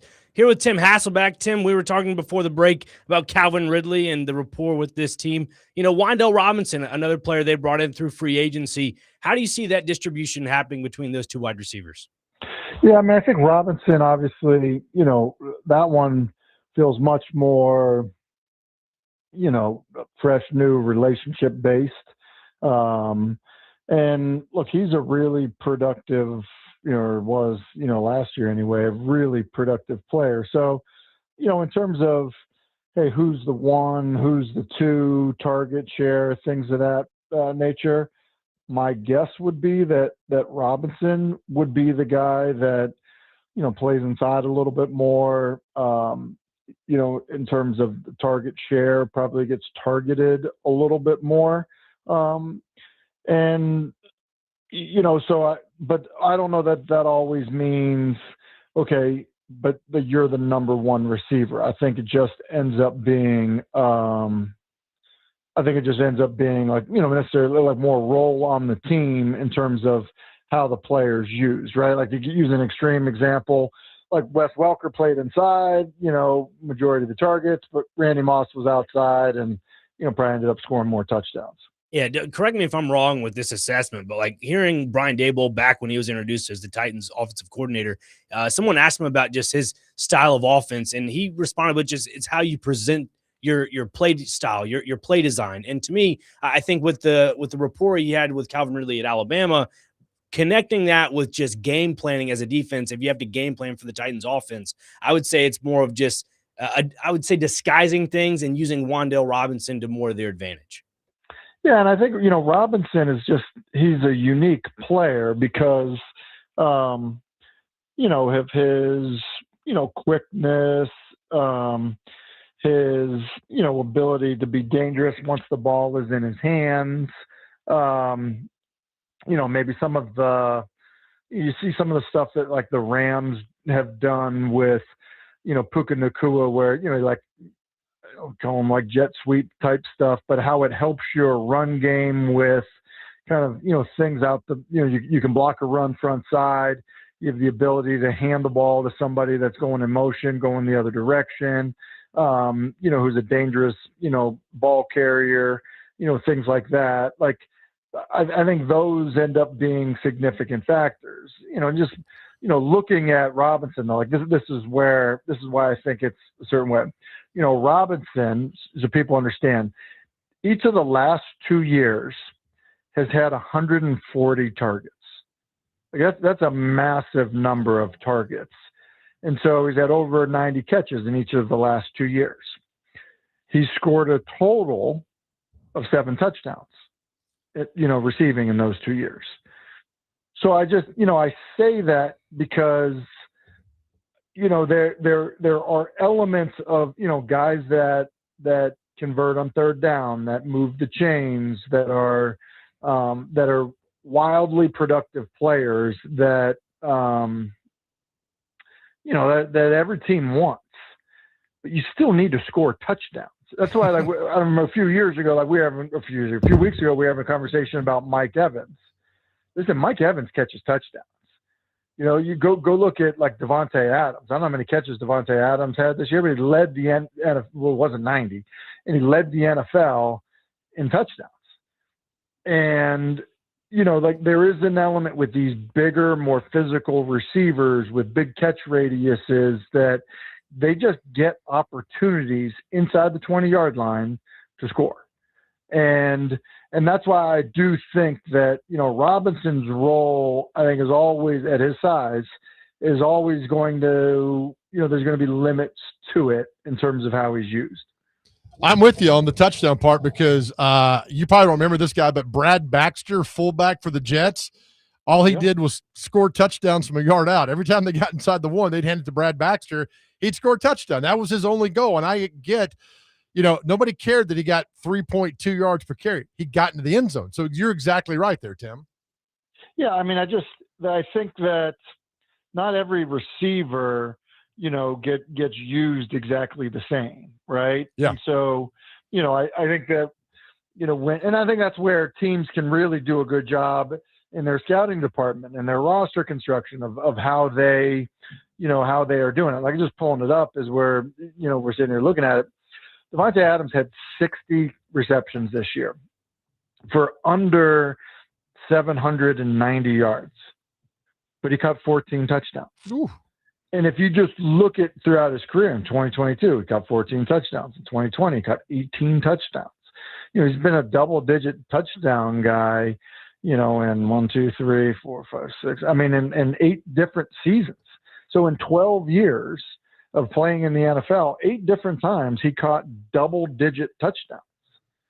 So, in a terrible year with the Jets in 2024, he caught 7 touchdowns, which is what Wan'Dale Robinson on 185 catches in 2 years, had in the last 2 seasons with the Giants. So I just think that how you build your roster in terms of, okay, this guy's good at this. Somebody, introduced me to the term years ago with system-specific scouting, right? And so what that really means is, okay, no, like this is the role that you play in our system. Like we're not just adding a receiver because he was good somewhere. Is the stuff that he does relatable to what we need in terms of how our roster is constructed, in terms of he's the guy that plays inside. He's the guy that plays outside. He's the guy that does a great job of blocking, on perimeter throws because we major in that type of stuff. Hey, is he a tight end that can do the things that we ask our tight ends to do? And I think that's why, with Robinson, I think he's going to have a ton of targets. I think he's going to have a ton of catches. I think he's going to touch the ball a lot. Right. And I think the majority of the times he touches the football are going to be within 5 yards of the line of scrimmage. Yeah, it's a good point there. Let me ask you this. Why the Dolphins signed Malik Willis, right? So he needs weapons. Why would they trade Jalen Waddle away to the Broncos? I think it's probably an understanding of where you are, the cost of a player, other contracts that you have up, what you can get. Do you think you're going to be good right now, or is it better to be good in a couple of years? I think one of the things that comes up quite a bit is, like, I kind of bring it back to, and people will remember, when Mike McCarthy and Ted Thompson, the general manager of the Packers and head coach at the time, when they made the move from Brett Favre to Aaron Rodgers, they had all just signed new contracts. If they were going into the last year of their deals, they would have never done something like that. Mm. So, I do think that oftentimes moves that teams are making, while the runway we all know is not very long, 2 bad years and you'll get fired, right? Yep. So, but year 2 is to be good in year 2 is much more important than being good in year 1. No. Right? Yes. And so, I think that a move like that is more about, let's make sure that we're getting better in year 2 with our new quarterback and new head coach than necessarily what 2026 looks like. So it's the Dolphins kinda waving the white flag on this season? Yeah, I don't know that I don't know that I would agree with like the characterization of it being like, hey, it's the white flag. But I think essentially acknowledging we're not a Super Bowl team. Yeah, sure. Like, you know what I mean? Like, yep. We're not doing every single thing we can to make sure that 2026, that we're squeezing everything out of the 2026 season as possible. Yeah, I think that's absolutely fair.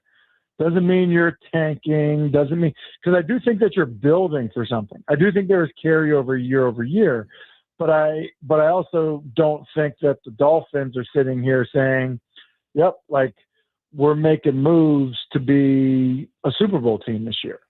Right? And I think there are a lot of teams that do that, but I don't know that that means that it's tanking. Okay. Tim Hasselbeck's on line with this. Tim, one of the units that gets, forgotten about in football is the special teams unit. With the Titans bringing in Tommy Townsend, it just seems since Ryan Stonehouse, this franchise has never seemed to solidify a punter. Just where do you see Tommy Townsend fitting in with this group? And is it enough for Bones Fossil to kind of restructure the special teams to make it what it used to be?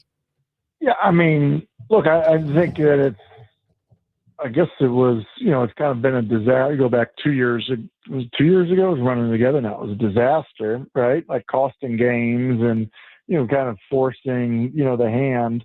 Okay, I think the commitment to Fossil is a big deal. I think he's widely viewed as, one of the best special teams coordinators in the NFL. And I think, wouldn't it be surprising at some point in the future, you end up seeing him as a head coach.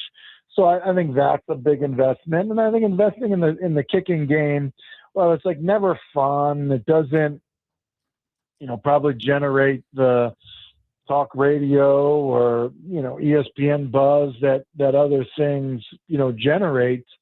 Man, there's so many hidden yards in that stuff. And, you think about, you look at certain teams and the number of one-score games they play in the season, like that literally could be the difference. So I think it's an encouraging thing. I often think that defensive coaches value that more than offensive coaches just because they know the stress of defending a short field versus defending a long field. They know the stress of, just being willing to take points. I think that's one of the things that, if you look at, the Niners, just even last year, I thought there were times that the Niners were going against the curve a little bit in terms of being like, yep, we're going to be okay kicking field goals.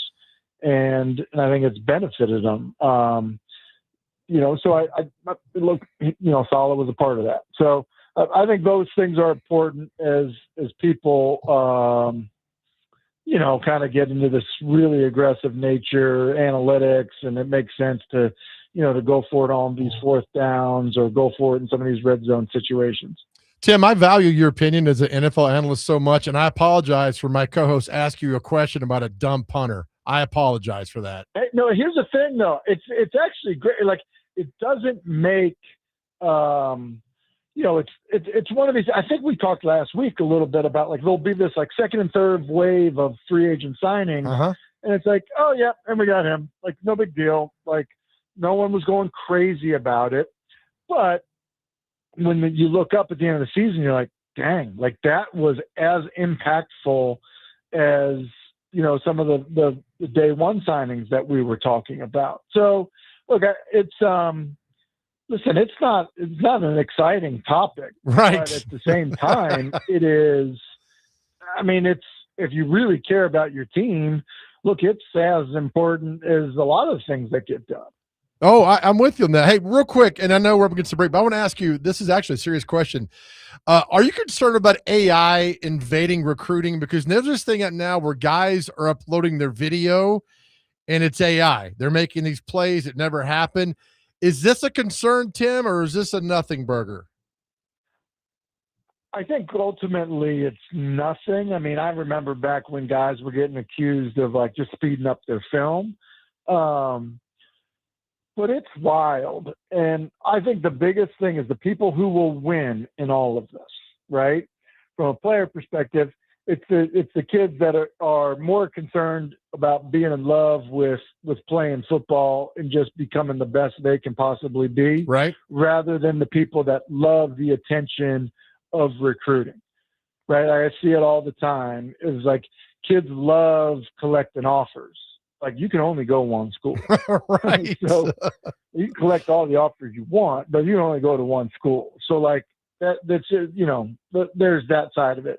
And then from a college perspective, the people that are going to win are going to be the people that actually do the work. I have been amazed in the role that I have now at Ainsworth at how lazy people are in recruiting. Wow.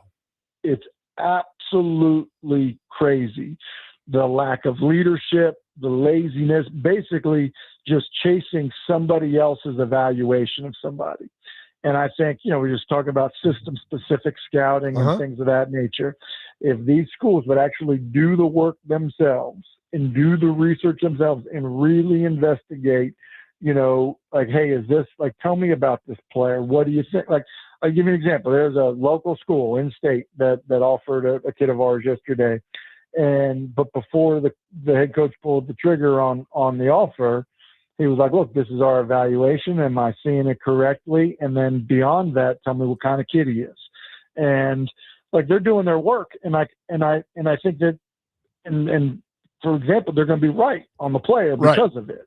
And, whereas I think when people just come in and they're just following the leader because they've seen what somebody else has done or there's some rating, it literally is a dog chasing its tail. Oh, that's such a good analogy for that. I just it's all changing, and man, and it's just something that we're crazy. Before we go, one more real quick. I've got a list here. The last time a Power 4 team knocked off a number 1 seed, the last time a Power 4 team knocked off a number 1 seed, Boston College, the last time they knocked off a number 1 ranked team. Do you remember when it was? What were you talking about? Is this heading into like March Madness or is No, this football? Football. This is football. The last time a Power 4 football Boston College team knocked off the AP ranked number 1 team. I'm going to go back to Glenn Foley, Notre Dame, right after Notre Dame, I think, beat Florida State. You are an absolute legend. You are correct. 1993. Well done. Look at that. Is that it? Yeah, that's it. I felt like Matt Ryan had a stretch where maybe he beat like a Georgia Tech team or somebody that was really good, but I don't know that they were ever the one, the number 1 team. That was it. Tim, as always, man, we love talking to you. How many brackets do you fill out? I stop at like 20. Unbelievable. How do you doesn't that take the enjoyment out? Like you don't even know what you're cheering for? Exactly, Tim. 0. Because ESPN, your company does it all for me, so I just sit back and watch. I think 5's the proper number, right? You think Alexander the Great stopped at one country? No, he conquered the world. That's what I'm doing here, Tim. I'm going with just one bracket, and that way, when a game comes on, like I know which team I want to do well. Like if 5 brackets, you're gonna be like, which one are you cheering for? It's like the guy that's like, well, I don't care about it for that. I don't care about, Calvin Ridley's stats for that fantasy team, but I do for that. I'm like, nah, come on. Like that's awful, man. That's why you are where you are and we're over here. So you always win. So you're right. Hey, man. What are you saying, man? What are you talking about? Appreciate you, brother. Thank you as always. See you, fellas. All right, Tim Hasselbeck, ESPN. We get lucky with these guests, man, with Tim and John McClain, Drew Maddox yesterday, and Fisher. We could talk all day long. All right, we'll take a break. We're running late. Back with more right here on 102.5 The Game.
Do you know the words? Nope. Here we go.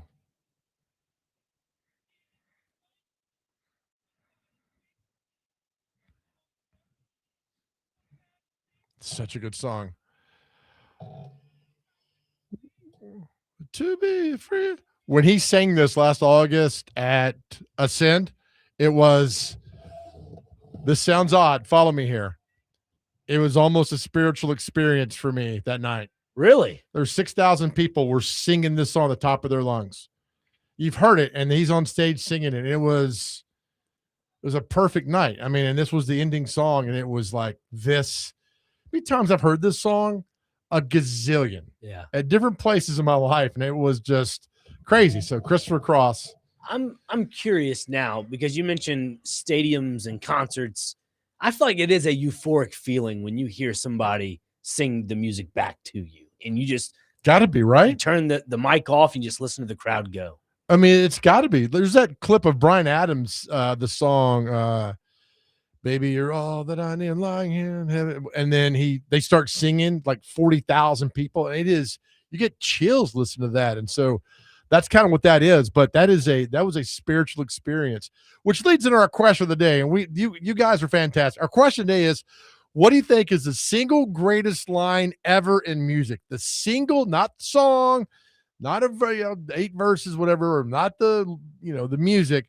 What's the single greatest line ever in music? 615-737-1025. We had a lot of reaction to that. I had said earlier, the Beach Boys song, Good Vibrations, the line, I don't know where, but she takes me there, is such a powerful line. And then there's a Christopher Cross song from the movie Arthur, when he says, the line is, wake up and she's still with you, even though you left her way across town. That, to me, that is a powerful, powerful, powerful lyric. Did you want to change your little lyric from earlier? I mean, What was it again earlier? It was 5 o'clock somewhere. Alan Jackson, Jimmy. But Buffett. what line specific? It was I just had it. I just can't remember it. Sorry, Joe. I got the size of a rat brain. It's not great.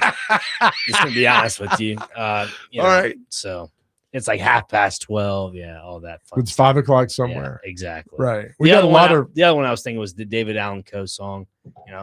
I was drunk the day my mom got out of prison. Think that's a powerful line? It's kind of funny. It's funny, yeah. It's a funny I mean, there's no wrong answer here except for that one. Yeah. I mean, there's a lot of stuff that's the one. Not right. So on our text line, 615, or call us 615-737-1025. A lot of reaction on that being, what is the single greatest line ever in music? And those are and there's others that are out there, but those are the pop to my mind. But the Christopher Cross lyric, fantastic. Wake up and she's still with you, even though you left her way across town. I mean, something about that. And then, of course, the Beach Boys. I don't know where, but she takes me. There's also a great Depeche Mode. What's the line? That thing that makes me do that thing that makes me scream. I mean, that is a powerful line to go those. You're just on it today, aren't you? No, I just, listen, when you're about half dead, working out and you're listening to music and you got things that are going on. You're Thanks like, for emphasizing the workout part in there. Good Lord. Right. Humble brag. Big man. Yeah. We got a big man alert over here on 1824 Murfreesboro Road. Golly, don't mess with this guy in the back alley. So that's, are you going to a concert coming up you're going to see? Yeah, I think I might go to Knoxville to see Luke Combs, if I'm not mistaken. There was no thinking. You're going. Yeah, I don't know about that. I have some other obligations outside of that. Luke's a big fan. He's listening out there in Dixon, Tennessee. Luke, our man needs a ticket to see you in Knoxville. Well, hopefully that does happen. What would you do if this PR called in and said, hey, we got that Nick Frazier, we got Dr. Crane a ticket up in Knoxville? I would offer him a pizza. I'd offer him, hey, you want some dinner? I got you. What if you catered for Luke Combs' crew? Done. If you're listening to this, Luke, I got you, man. Done. I mean, a little fee would be nice, but I mean, hey, done. But you've also you've catered for somebody else's. I have indeed. The Chief, not him specifically, but his drummer. That's right. So you're making things happen, man. Yeah. All right, we'll take another break. We'll come back. We'll read some of your texts. Chip Walters will join us at the top of the hour, the voice of MTSU, who I think is the best voice in college athletics. 10 years ago today, Middle Tennessee shocked the world and knocked off Michigan State, which I still think, according to brackets, is the single greatest upset in NCAA basketball tournament history, even more so than a 16 over 1, because so many people had Michigan State going to win the whole thing. And it's just 10 years ago, man. Today it happened. So we'll talk to Chip when we come back a little bit. This is the Chase and Big Joe Show right here on 102.5 The Game.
Oh, Friday night, downtown Nashville. What establishment are we talking here, Joe? Bridgestone Arena, New Edition, Bobby Brown, Johnny Gill, Ralph Trezevant, Belle Biv DeVoe, Tony Braxton. You want to see the 19-year-old JoJo cut a rug. Got something else. Probably blow my knee out, but that's all right, though. Welcome back to Chase and Big Joe Show. A couple minutes here before we at top of the hour. Chip Walters from MTSU joined us 10 years ago today. MTSU shocked the world. You guys are great on the text line about the single greatest line ever in music, 615-737-1025. Ryan in Florida, Montgomery Gentry, Tattoos and Scars of Line. If you look and listen close, the Axe Man will show you what he is. Okay, you think that's one there? Let's see here. Bob Seeger. Man, they're coming in. I can't keep up with them. This is a good one. 1566. Thank you. You smoked the day's last cigarette. remembering what she said. Oh, that is absolutely powerful. Jeff says, one of the greatest, all you touch and all you see is all your life will ever be. Pink Floyd. Oh, Jeff, that's an excellent one. 8586. Not one of the greatest lines ever. One of the most sus lines was by Elvis Presley in Jailhouse Rock. Should I read this? I don't know, Joe. Number 47 said the number 3. You're the cutest jailbird. Damn you, 8586. Troy says, from Pink Floyd, the sun is the same in a relative way, but you're older, shorter of breath, and one day closer to death. I don't like that. Yeah. Troy, that's sad. 6595 said, God's great, beer's good, people are crazy. Billy Currington. Powerful line. You know, I had an old neighbor that was like very kind to my dad, and so I always think that that's the songs about them. They just God's great, people are good. 9926, you guys. Oh no, my anaconda don't want none. Oh no, because you ain't got buns. I guess for some it is, right? Yeah. I like when people send this in. Don't say this on the air. We're gonna say it on the air. I mean, come on now, right? From Chuck. No, Chuck, we won't read it. Not the greatest song. I had to mention it, but I don't know the song. So you got to give us a line, Bubba. That's what we're asking for and all that. 7644. From America, from Simon and Garfunkel. Kathy and Lost. I said, though I know she was sleeping. I guess I don't know the context of it. They think that's powerful line. That's kind of how. Do you want to change your little song line? Yeah, maybe a Frank Sinatra, My Way. Maybe that might be the way. I need a line. I don't need just my way. I need specifics, pal. Here's the deal with me, Joe. I need the Pacific Ocean. Excuse me? Go ahead. No, that's not how that works, Joe. Pacific Ocean, really? It's Pacific Ocean. I know.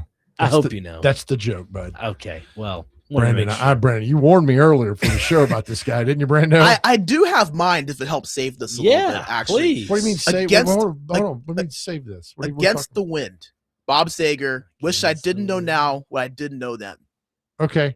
I love that song a lot. All right. I need you to back up. What do you mean save this segment? I know that. Yeah, right. I mean, that's a little. I didn't say save the segment. Just save this. Just right? save this for now.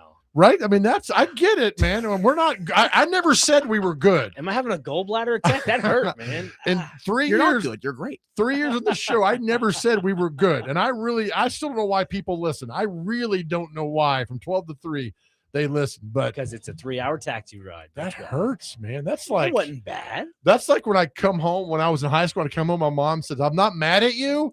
I'm just disappointed. I'm disappointed. You have no, I still remember my mother I set a trash can on fire in the apartment complex and they called the fire department out and she said, I'm not mad. I'm disappointed. And to this day, I am not kidding you.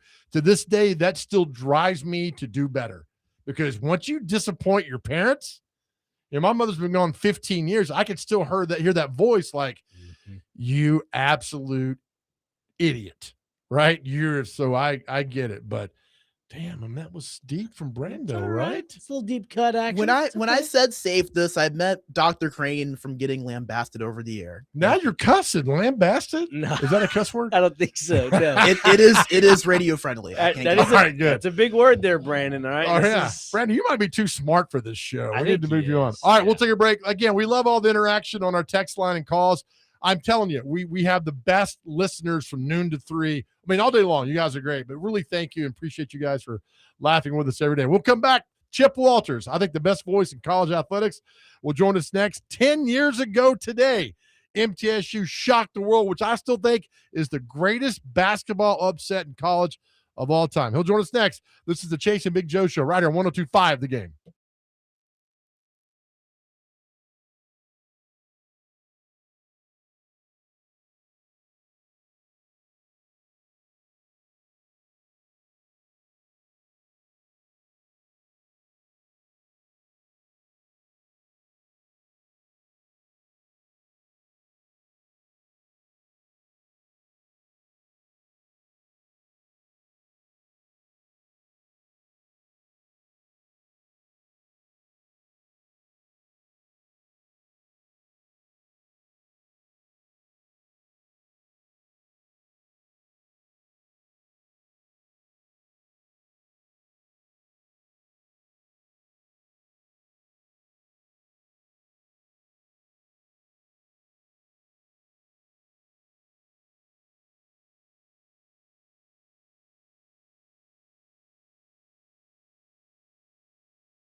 Well, there you go. 10 years ago today, one of the greatest calls ever by one of the best people ever as Middle Tennessee State knocked off Michigan State. Let's bring in the guy who made that call, Chip Walters. Chip, I know it's been 10 years now, but hearing that again, I mean, that's goosebumps. Just what a day. It will take you back 10 years. I mean, listen, I know you said it at the end there, you and Kyle talk about we believed. Did you really believe that day when you're taking on a Michigan State team that everybody thought was going to win it all?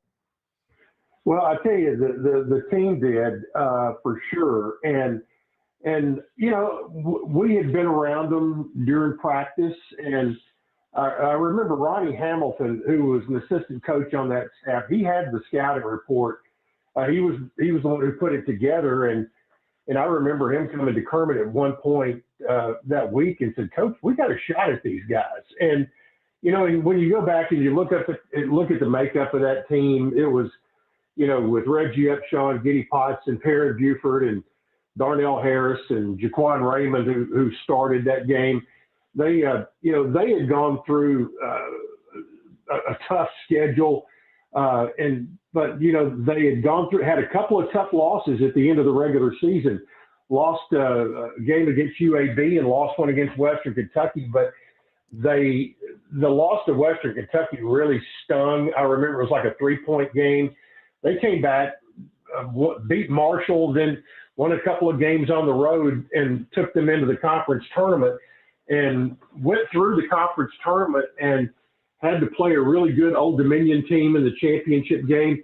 They were just kind of built to the right stuff for that kind of game. And, you know, they were ready for the moment. They weren't overwhelmed by the stage and you know, and tell you, he goes, the thing that impressed him the most about it was how his team acted after the game. It wasn't like they'd gone out and won the whole thing. They went through the handshake line and went back to the locker room and said, "Okay, let's get ready for Syracuse." That was something else. I know we've talked about this before, but as you called that game, and you just knew Michigan State was going to come back, and that's why I couldn't enjoy the moment, because you were expecting Michigan State to come back. But every time Michigan State started to come back, Middle would nail a three or get a good stop. I mean, it was truly a team effort to beat Michigan State on that day. It was, and you know, I'm looking at the box score right now. There wasn't a lot of subbing going on that day. Reggie played 38 minutes. Giddy and Perrin 39, Darnell Harris 28, and Jaquan Raymond played 37 minutes. So those core guys and you know, really had to do the job. But you know, I thought, and Kermit and I talked about this a couple of weeks ago when this team got back together. They were recognized at Murphy Center on the 10th for this 10th anniversary. And you know, it seemed like from a mental standpoint that Michigan State never got the lead. You know, it was tied one time, but it was one of those things that was like, you know, boy, if they ever got the lead, that would kind of deflate the basketball a little bit. But I just thought, you know, Middle was just super tough that day. And, you know, and there's a great, you've seen it 100 times, the picture of Reggie's dunk at the end. And that play, if you remember, there was a block shot or a steal, I can't remember which, that Jaquan Raymond got. And this is kind of the play that sums up that group. Is the ball touched all 5 players after Jaquan got the ball. It touched all 5 players, never touched the floor, and ended up with a dunk in Reggie's hands. So it was that was kind of the quintessential moment. It was the exclamation point, the cherry on top, whatever you want to say. But, right. But that play kind of summed up that group and that year. We're talking to Chip Walters, voice of MTSU. I think the best voice in college athletics. He was on the call 10 years ago for this MTSU game. Hey, something's not talked about a lot, but you were there. What was the next 24 hours like for you, for Kyle, for Chris Massaro? I mean, for everybody involved, what was going on? Because it truly was, Chip. I mean, that's all anybody was talking about for that next 24 hours. Well, it was, you know, for nobody wanted to talk to me and Kyle, but it was the arena and the hotel were close enough to where we could walk. And so it was like 3 or 4 blocks. So after the game, walking down the street, and there are people who are coming in for the next session, they see you're wearing blue or whatever, and they're, hey, go Blue Raiders, that kind of thing. And all of that, Kermit talked about how, obviously he just got blown up, but by, everybody in the media. And he talked about how Marty Smith from ESPN, because CBS had the rights, ESPN couldn't be inside, that Marty Smith texted him, begging him to come outside the door so they could do an interview with him. And, he was able to, he and Reggie went outside and did the interview. But, I think the university had an analysis of, because if you remember, that game was the Friday afternoon game that was the national game on CBS. So it was Friday afternoon. People were off work, taking off work, that kind of thing. So there were so many eyeballs on that. But the university got a media analyst to kind of add up, what was the media value of all the coverage that came from that game, and it was like $3.5 million worth. If they were going to buy that kind of advertising, right. That's how they looked at it. But it was crazy that, but the thing was, the guys just, the team was really the ones who set the tone, the guys themselves. And, they set that tone at the end of the game, because they didn't get overexcited. They were very businesslike and got back to work and knew that they had a huge challenge trying to deal with the zone that Syracuse was going to throw at them. And when you think back on it and you look at personnel versus personnel, that kind of thing, right, that the Michigan State matchup was probably a better matchup than Syracuse, simply because of the way that the Syracuse team was built and how long they were and how tough they were with that zone and middle, really that clogged up the inside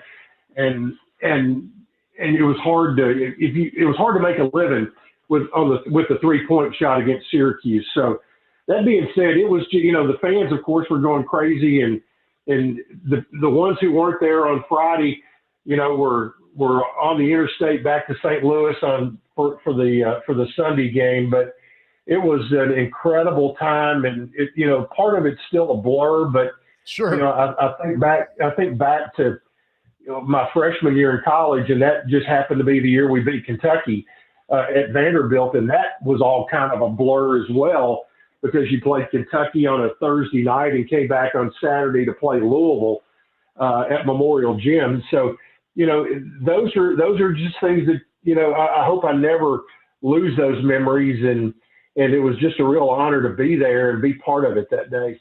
Chip Baldridge is on the line with us here on the Chase McJoe Show. Chip, looking at this year's March Madness bracket, what team do you see being the next MTSU when it comes to those top seeds? Boy, I'm not. It's the world of college basketball, college football. It's changed a lot in 10 years, and somebody will do it. That's the hard thing, is it's hard to predict who that's going to be. Right. I just kind of think that with the way that things are with NIL and all of that kind of stuff, the likelihood of those kind of things happening probably becomes a little bit less, and I kind of hate it for that, because that's, those are the kind of, that's what makes, March Madness mad, is those kind of days that can happen.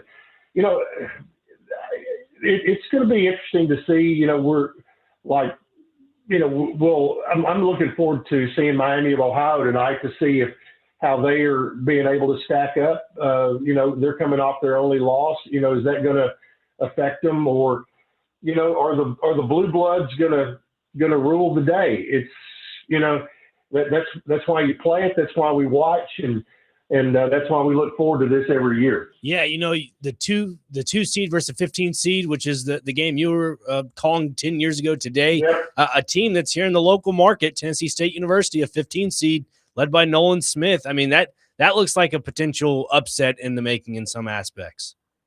Well, they keep surprising me every time out, and tip of the hat to what Coach Smith has done to get that group together in such a short amount of time, because he didn't get the job until July. So they've kind of got that attitude right now. Why not us? And they're playing with a little swagger right now, and that would be another great memory to have if they can go out and do that. So, hope they do. Hope they go out there and play well this week and make some memories of their own. Chip Walters is on with us. Chip, yesterday, Dr. Sidney McPhee said he's going to step down. 25 years at one place is pretty incredible. And I know things happen, things evolve, 25 years, what he's meant to the university, and now what's going forward. I'm going to throw it out there, and this is just me. I think Beverly Keel should be the next president of MTSU because I think she's one of the most brilliant people on planet Earth. That's just me. But no, with Dr. McPhee saying goodbye, that's 25 years. That's a long time. Yeah, it is. And the university has gone through a lot of changes. You look at, obviously this is a sports show, and there's been a lot of success that's happened under his watch, in athletics. But from an academic standpoint, what they have done with academic programs and ready to work programs, and also you look at the footprint of the university, how it's changed during his tenure. Dr. Walker, Jim Walker back in the day, kind of got that jump started, and Dr. McPhee has taken that and gone to another level with it as well. So, I think, in the overall scheme of things, for sure, he will live for a long, long time. And, obviously when you've done something that long, it's got to be an emotional thing to see, the end of the line coming. And he's made that decision, and, he's gone through losing his wife in the last couple of months. So his life is going to change, and the university will continue to move on. But you're correct in that you and I both are huge Beverly Keel fans. Yep. She and I were in school together. You and she were in school together at McGavick, and she's doing a terrific job as dean of the Scott Borchetta College of Media and Entertainment. There are a lot worse choices for sure. Absolutely. Hey, real quick before you go, the Conference USA schedule came out, middle schedule came out. What's going to happen with Louisiana Tech? And if people don't know this story, it's crazy because they got 1 foot in Conference USA, 1 foot in the Sun Belt, and there's like 38 games on their schedule. What's going to happen with that? Well, the actual number is 20. They've got 20 games on their schedule right now, but it's pretty obvious that, number one, Conference USA and the Sun Belt were the last two leagues to put out a schedule simply because of this, whatever legal maneuvering that's going on. And it goes back to Louisiana Tech trying to get out. They had already announced they were going to be leaving Conference USA at the end of next school year. Now they're trying to get out a year early, and there's a financial penalty to that. I don't claim to know all the ins and outs of the legalities, but obviously there are lawyers involved, and that's why both leagues all of a sudden put a schedule out, last Thursday night or whatever it was, right, Thursday or Friday. And so it will be interesting. There will be some money change hands somewhere. And if you remember a few years ago, this same sort of thing happened, and Conference USA ended up, because of fluctuation in memberships, had to put out a second schedule. And that's going to be, if I was to guess, that would be what would happen. I would, if I was going to put all those games in my calendar, Joe, I would do it in pencil right now, right, not in ink just yet, and to figure out where we're going to go. But right. I think our our non-conference schedule is going to be pretty set. But then, is there, is it going to be? It's just as simple to plug one other school into all those openings. I don't think it's going to be that easy. So I'm sure they've got one waiting in the wings and just waiting to see how this all plays out. But it's certainly it's a it's a little bit of a soap opera. It is. Chip, as always, man, appreciate you. Love you, man. Thank you for all you do, and we'll talk to you soon. All right. Thank you, man. All right, Chip Walters, voice of MTSU 10 years ago today. Wow, with MTSU knocking off Michigan State. All right, we'll take a break. We'll come back. This is the Chase and Big Joe show right here, brought to you by the beautiful Omni Nashville Hotel on 102.5 The Game.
Back here on the Chase and Big Joe Show, 102.5 The Game. Dr. Crane, Nick Frazier, Big Joe Dubin, and Brandon Bigsby, Brando, behind the glass. Brando. Coming back from good old Chip Walters, the voice of the MTSU Blue Raiders. Great insight from him. It was great insight. Buddy, what are we doing tomorrow night? We're going to the Nashville Predators game is what I think we're doing, right? That's right. Why is that? Because the Nashville Predators are 2 points out of a playoff spot. It's a wild card spot. Big game tomorrow night. Massive game. Massive game. I know you're a big hockey fan, Joe. Huge. But at the end of the segment, we will be giving away some tickets. Let me correct you there. I'm sorry. I'm a huge Nashville Predators fan. Right. Overall, the NHL, don't really care. Predators, I care. Look, it makes sense in my mind. Uh-huh. Like, I'm not going to watch the Sharks play the Winnipeg Jets. Not a fan. I'm going to watch the Nashville Predators play 82 games. Hmm. Right? Does that make sense? It does, but why would you not want to watch good hockey elsewhere? Because I love the Nashville. I care about the Nashville Predators. That's my time is on the Preds. Okay. So we're going tomorrow night because it's a big ass game. We're going. Massive.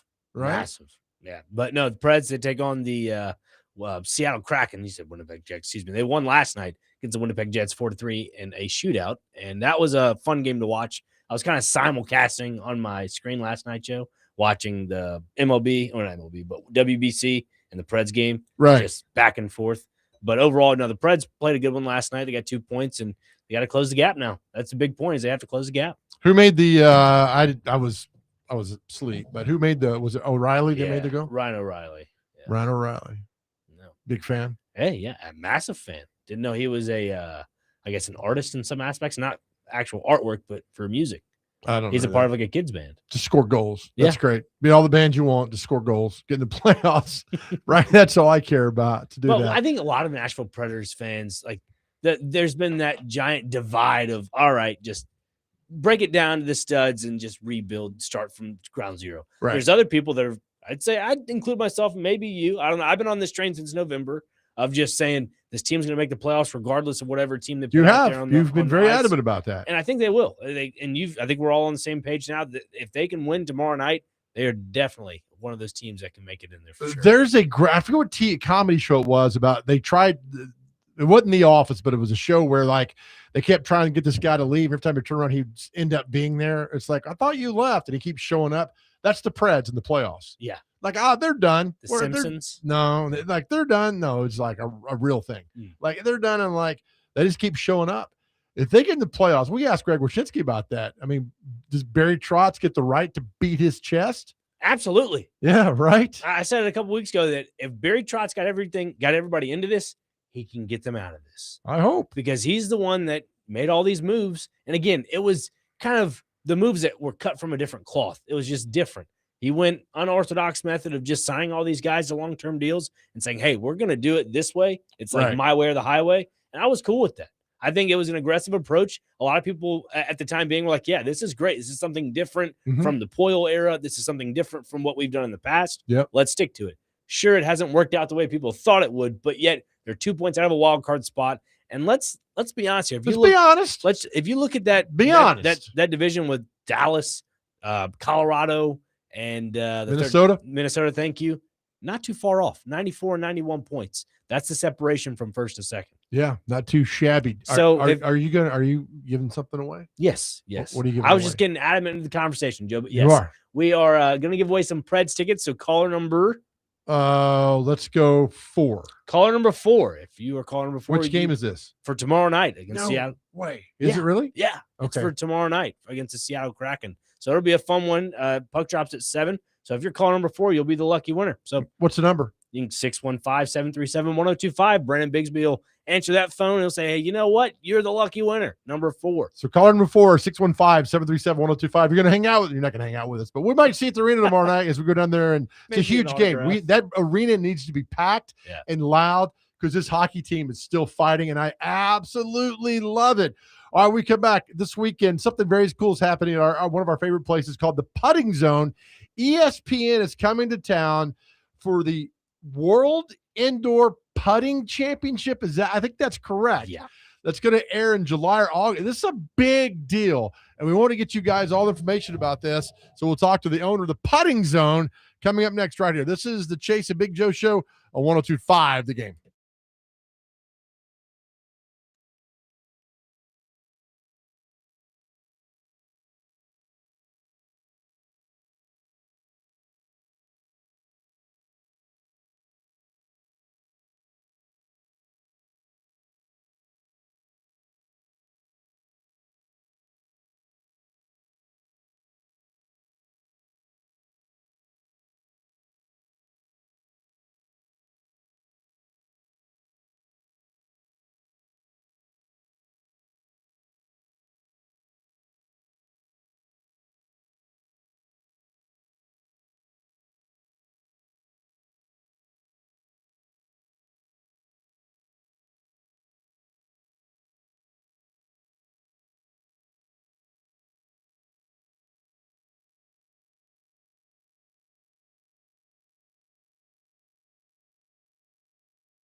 That's all right.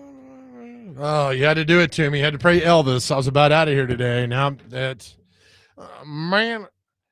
All right, welcome back to the Chase and Big Joe show here on 102.5 The Game. Big event happening at the Putting Zone this weekend, one of our favorite places. ESPN's coming to town for this event with the National Putting Tour. If you've never heard of this, it is fascinating to what's happening over there. We got the owner coming on with us now, Bill Rosigliano. Bill, good afternoon. Thanks for doing this. How are you, buddy? Hey guys, how are you? We're going crazy over here. Everything's great. I love it. Explain what's going on Saturday and how people can come, be involved, and watch this.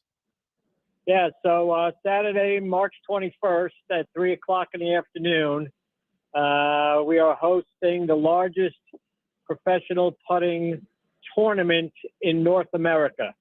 Right now, we have the deepest field of professional putters ever assembled before for a tournament.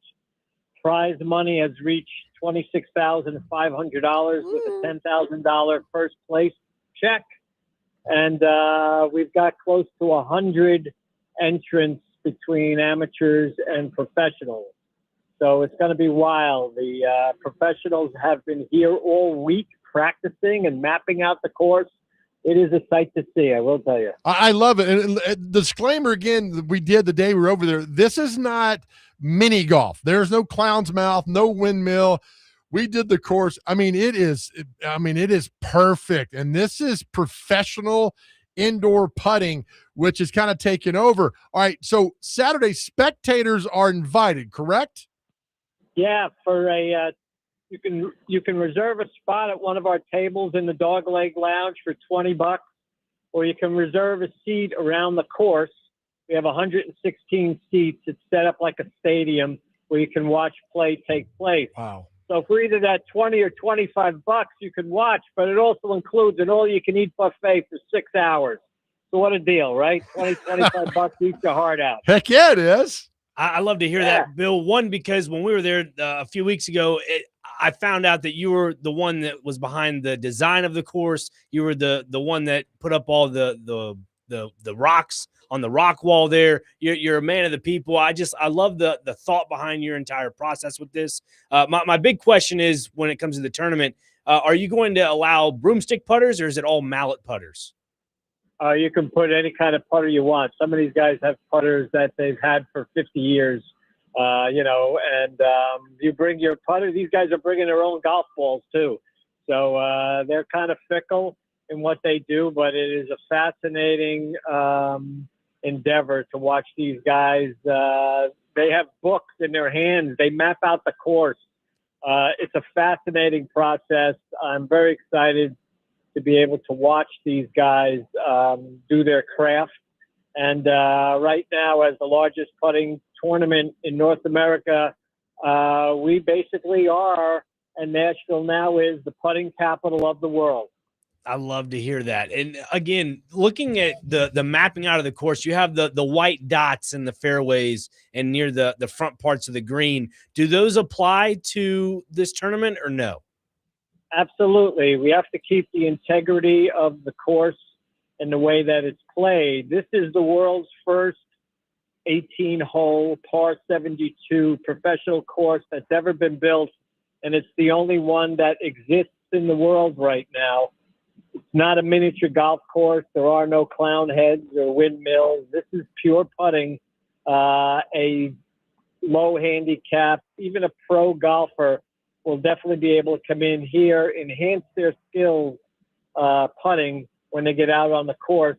Putting is 50% of your game, and nobody has really ever addressed it in a structured format like this. There are about 5 or 6 different putting tours out in the United States and in the world, but they only play on miniature golf courses. So this is brand new for them. As I said, they've been here all week practicing, and they will continue to be here for the rest of the week up until the tournament on Saturday. Bill Rosigliano is with us. He's the owner of the Putting Zone, the puttingzone.com for more information about what's happening this weekend.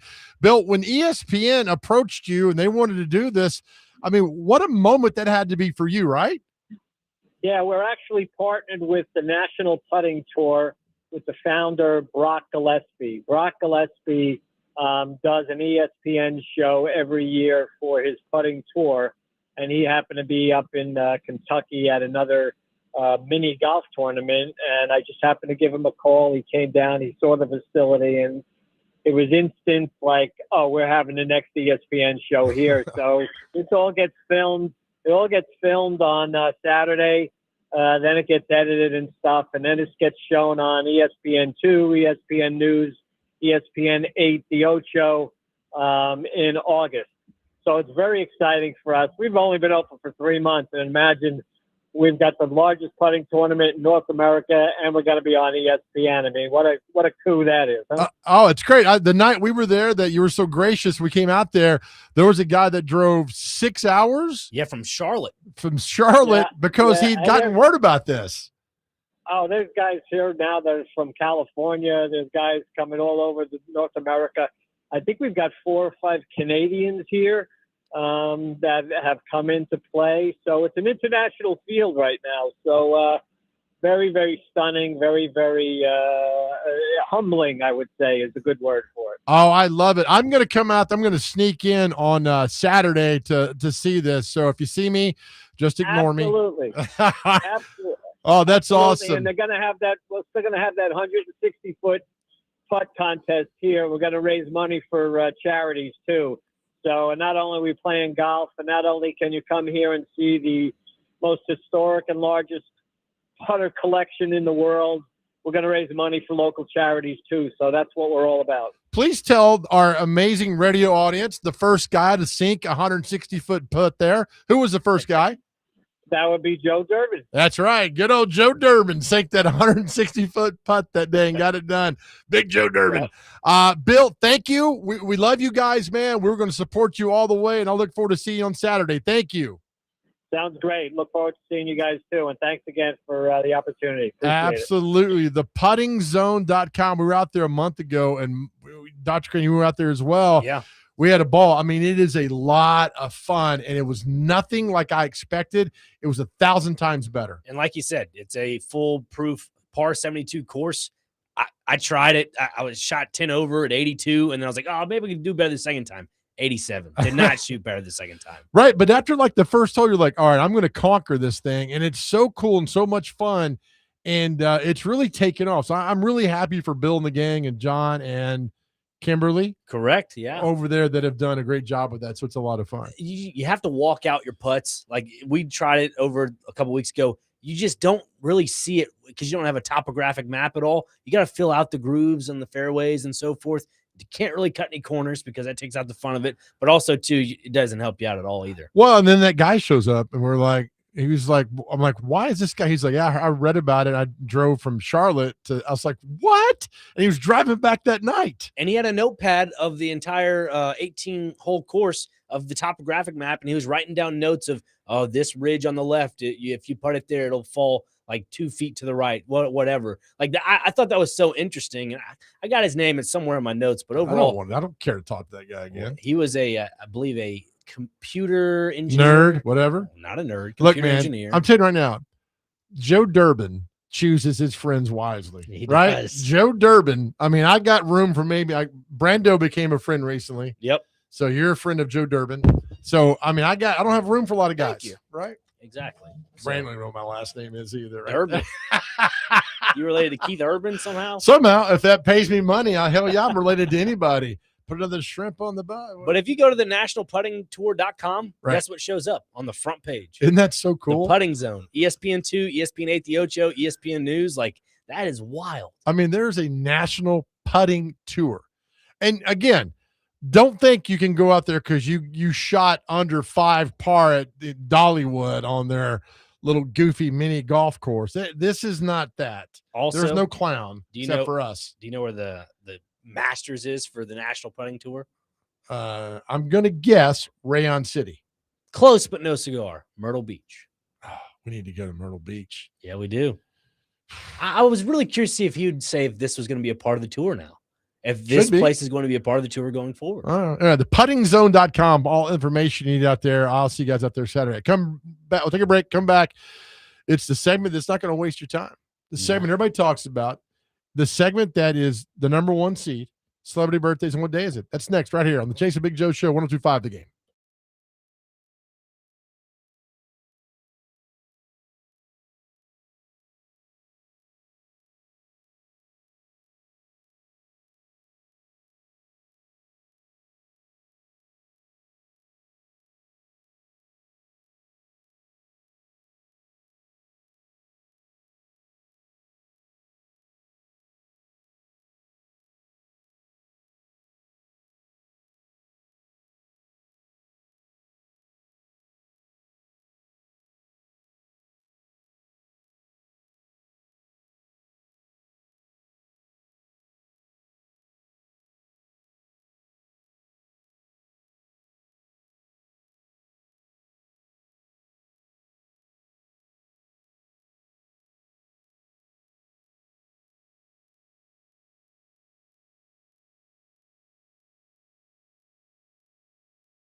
All right, welcome back to the Chase and Big Joe show. The final segment here we get for celebrity birthdays.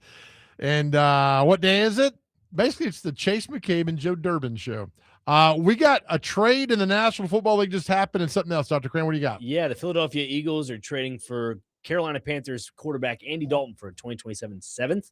And then in the division. What, back up. A seventh? A seventh rounder. That's like, here's my trash, and by the way, take this guy. That's crazy. I mean, he's a great backup. It makes you wonder what is the value for a guy like Will Levis, if that is the case. Well, Carolina's got their quarterback. Right. So, it's Bryce Young. Yeah. Will, that's crazy. Seventh rounder. What's the other signing? The other signing is here in the division, AFC South. The Indianapolis Colts are signing former Dolphins wide receiver Nick Westbrook-Akine. He's an Indiana boy. He is. Going home. Good for him. Yeah.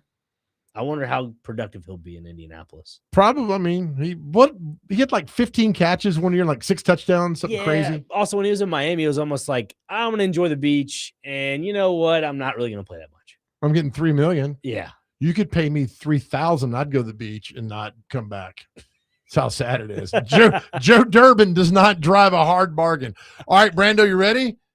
Listen, Brando, you're playing Celebrity Birthday. This is, again, I tell you, this is a privilege, not a right that you get to do this. You're only one of 10 people. Brando's like, shut up. All right. No, I'm ready. I always enjoy this part of it. All right, take it away, Dr. Crane. All right. First in the day, we have Awkward Moments Day. There's a lot of that today. Right there. Forgive Mom and Dad Day, Goddesses of Fertility Day, National Biodiesel Day, National Lacy Oatmeal Cookie Day. That sounds really good. Lacy oatmeal. Isn't that a little? Isn't there a little? Is that provocative? Like a lacy cookie? No, you're funny, Joe. I don't know.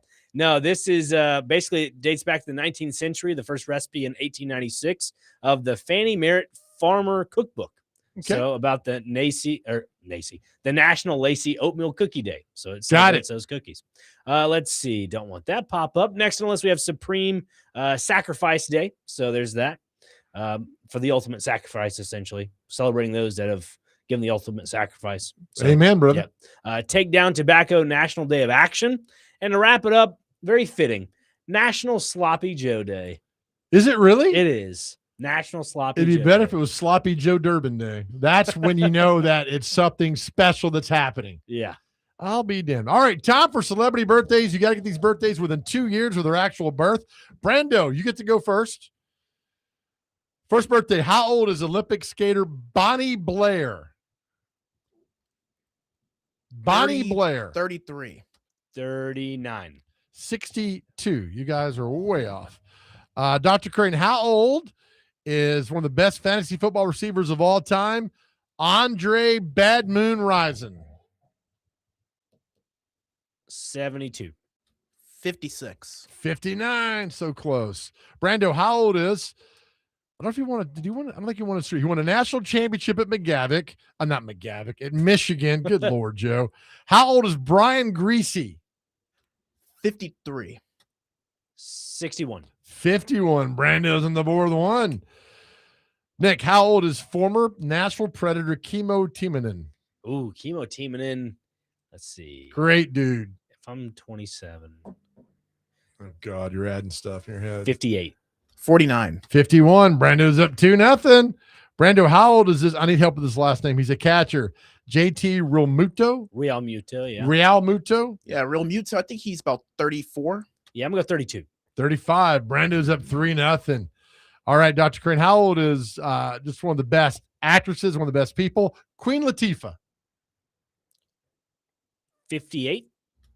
56. 56 exactly. 5-0. Brando putting you down. How old, Brando, is Dane Cook? 69. 71. 54. Do you even know who Dane Cook is? I do not. Dane Cook, pay-per-view, 5 minutes. Let's go. He's a comedian. That's from Step Brothers. Dr. Crane, how old is Adam Levine, your favorite singer from Maroon 5? No, not my favorite singer. You're something else, man. 44. 49. 47. Brendo's up 6-0. I love this. All right, Brendo, how old is actor Jeffrey Owens from The Cosby Show? He was married to the oldest daughter. Jeffrey Owens. He's the one they found homeless. Yeah. Turned his life around. Let's say 63. 67. 65. That's a push. Dr. Crane, how old is TV personality Mike Rowe? 70. 75. 64. Brando, how old is singer actress Vanessa Williams? 48. 55. 63. Dr. Crane, how old is singer Philip Sweet of Little Big Town? I don't know if he's the dude with the hair or the other dude. That really clears it up. You're for welcome. Me. 54. 58. 52. You're on the board. It's now Finally. 6-1. Whew. Brando, how old is singers Evan and Jaron of Evan and Jaron, the band? 70. 62. 52. Got a few more left here. Okay, let's see here. That might be it that we got for today. Brendo's up 6-1. I'm trying to find a few more here. If we can have this out here. Brando, how old is famous jazz guitar player Bill Frisell? I'll be honest, I don't know who that is. Well, he doesn't know who you are either, so guess. 81. 88. 75. You almost got it. Nick, the composer of the Broadway show Chicago, John Kander, and he might get a special award because of this show, because of what he is. When did that come out? Chicago? Yeah. I don't know. The Broadway play. I'm telling you. 81? 72. He's 99. Wow. That might be the oldest birthday Wow. we've had on here. God bless him. 99. Can you imagine living to 99? I met my great uncle. He was 97 at the time. He ain't 99. No, he's not. My Right. Nana was 99. Yeah. So, Your Nana was? yeah, she She was. passed away at 99? Yeah, this past year. Oh, I'm sorry, buddy. It's okay. 99. 99. I can barely get out of the chair at 57. At 99, just It's a lot of hot yoga. All the things you see in 99 years. Right? I mean, think about your Nana, right? She was born in what, 1927? Yeah, 1927. The Depression, World War II. I mean, the cell phone. Did she know how to use a cell phone? She did actually. She did. She would call pretty frequently. It was impressive. Did she know how to text? No, that was a little bit too much for her. Okay. She texts like, "What up, fools?" She could email though. She could email. Oh, Hey. look. That's the best Nana ever, man. That's Yeah. awesome. She was awesome. Love her. Anything else you want to add for today's show? No, I think it was a good show overall. We'll be back tomorrow. We will not be back here tomorrow. Not here, but somewhere. Where are we going to be tomorrow? Jelly rolls. Downtown. Yeah. It's a truncated show. Isn't that a word for like, You're going to have to explain that to me. it's like it's condensed a little bit? It's like we're there, but we're not going to be. We're there, but it's not a whole show. Yeah. It's like one of those, I'd say, big old PVC pipes, the ones that are like the accordion style that you can, get for your drain pipe. You just scrunch them a little smaller. What the hell analogy is that? I'm just saying that's what comes to mind. I'm telling you, Joe, my brain goes in a lot of different places, and I wish I could travel like my brain. I didn't know what a PVC pipe was for years, and a guy tried to fight me. And he pulled a PVC pipe out of the back of his truck. It's like 30 years ago. Mm. And I'm like, if you swing that, I'm going to take it from you. I'm going to beat you. They make great potato guns. Do they? Yeah, oh, yeah. A PVC pipe? Okay. Yes, absolutely. Shows you what I don't know in life. Oh, look, I'll tell you, if you get a big old PVC pipe, put a backside of it, make a little button on it, and that Right? thing goes to the sky. Okay, I'll take your word for it when I get sued from somebody for making a potato gun. No, it's just for fun. We'll do it for 4th of July. all Okay, right? I There we will go. get that. Hey, again, thanks for everybody joining the show today. Chip Walters, Bill Ricigliano, Tim Hasselbeck. We really appreciate you guys for doing this. A lot of really interaction for our question of the day, the single greatest line ever in music. We appreciate you guys and everything. Hey, tomorrow we're at Jelly Roll because Vanderbilt basketball is going to start at 1:45 tomorrow pregame. So we're downtown on Thursday, and then Friday will be at Boom Boss in East Nashville. So stop by and say hi if you want to. Again, as we leave the show every day with our message to mental health for guys, please go to therapy. Please go to therapy. I need you to go. I know the demons sometimes they keep knocking and they'll call you and they'll text you. Just ignore them, right? Ignore them. Go to therapy, talk to friends, reach out, get closer to God. We need you here. Our world's a better place because you were here. And I'm telling you, you might not know you're doing a great job, but think of all that you've been through and you're still here. That's powerful. Know that we love you more important than anything else in this world. Please know this. It gets me through every day. Please know how much God loves you. See you guys tomorrow.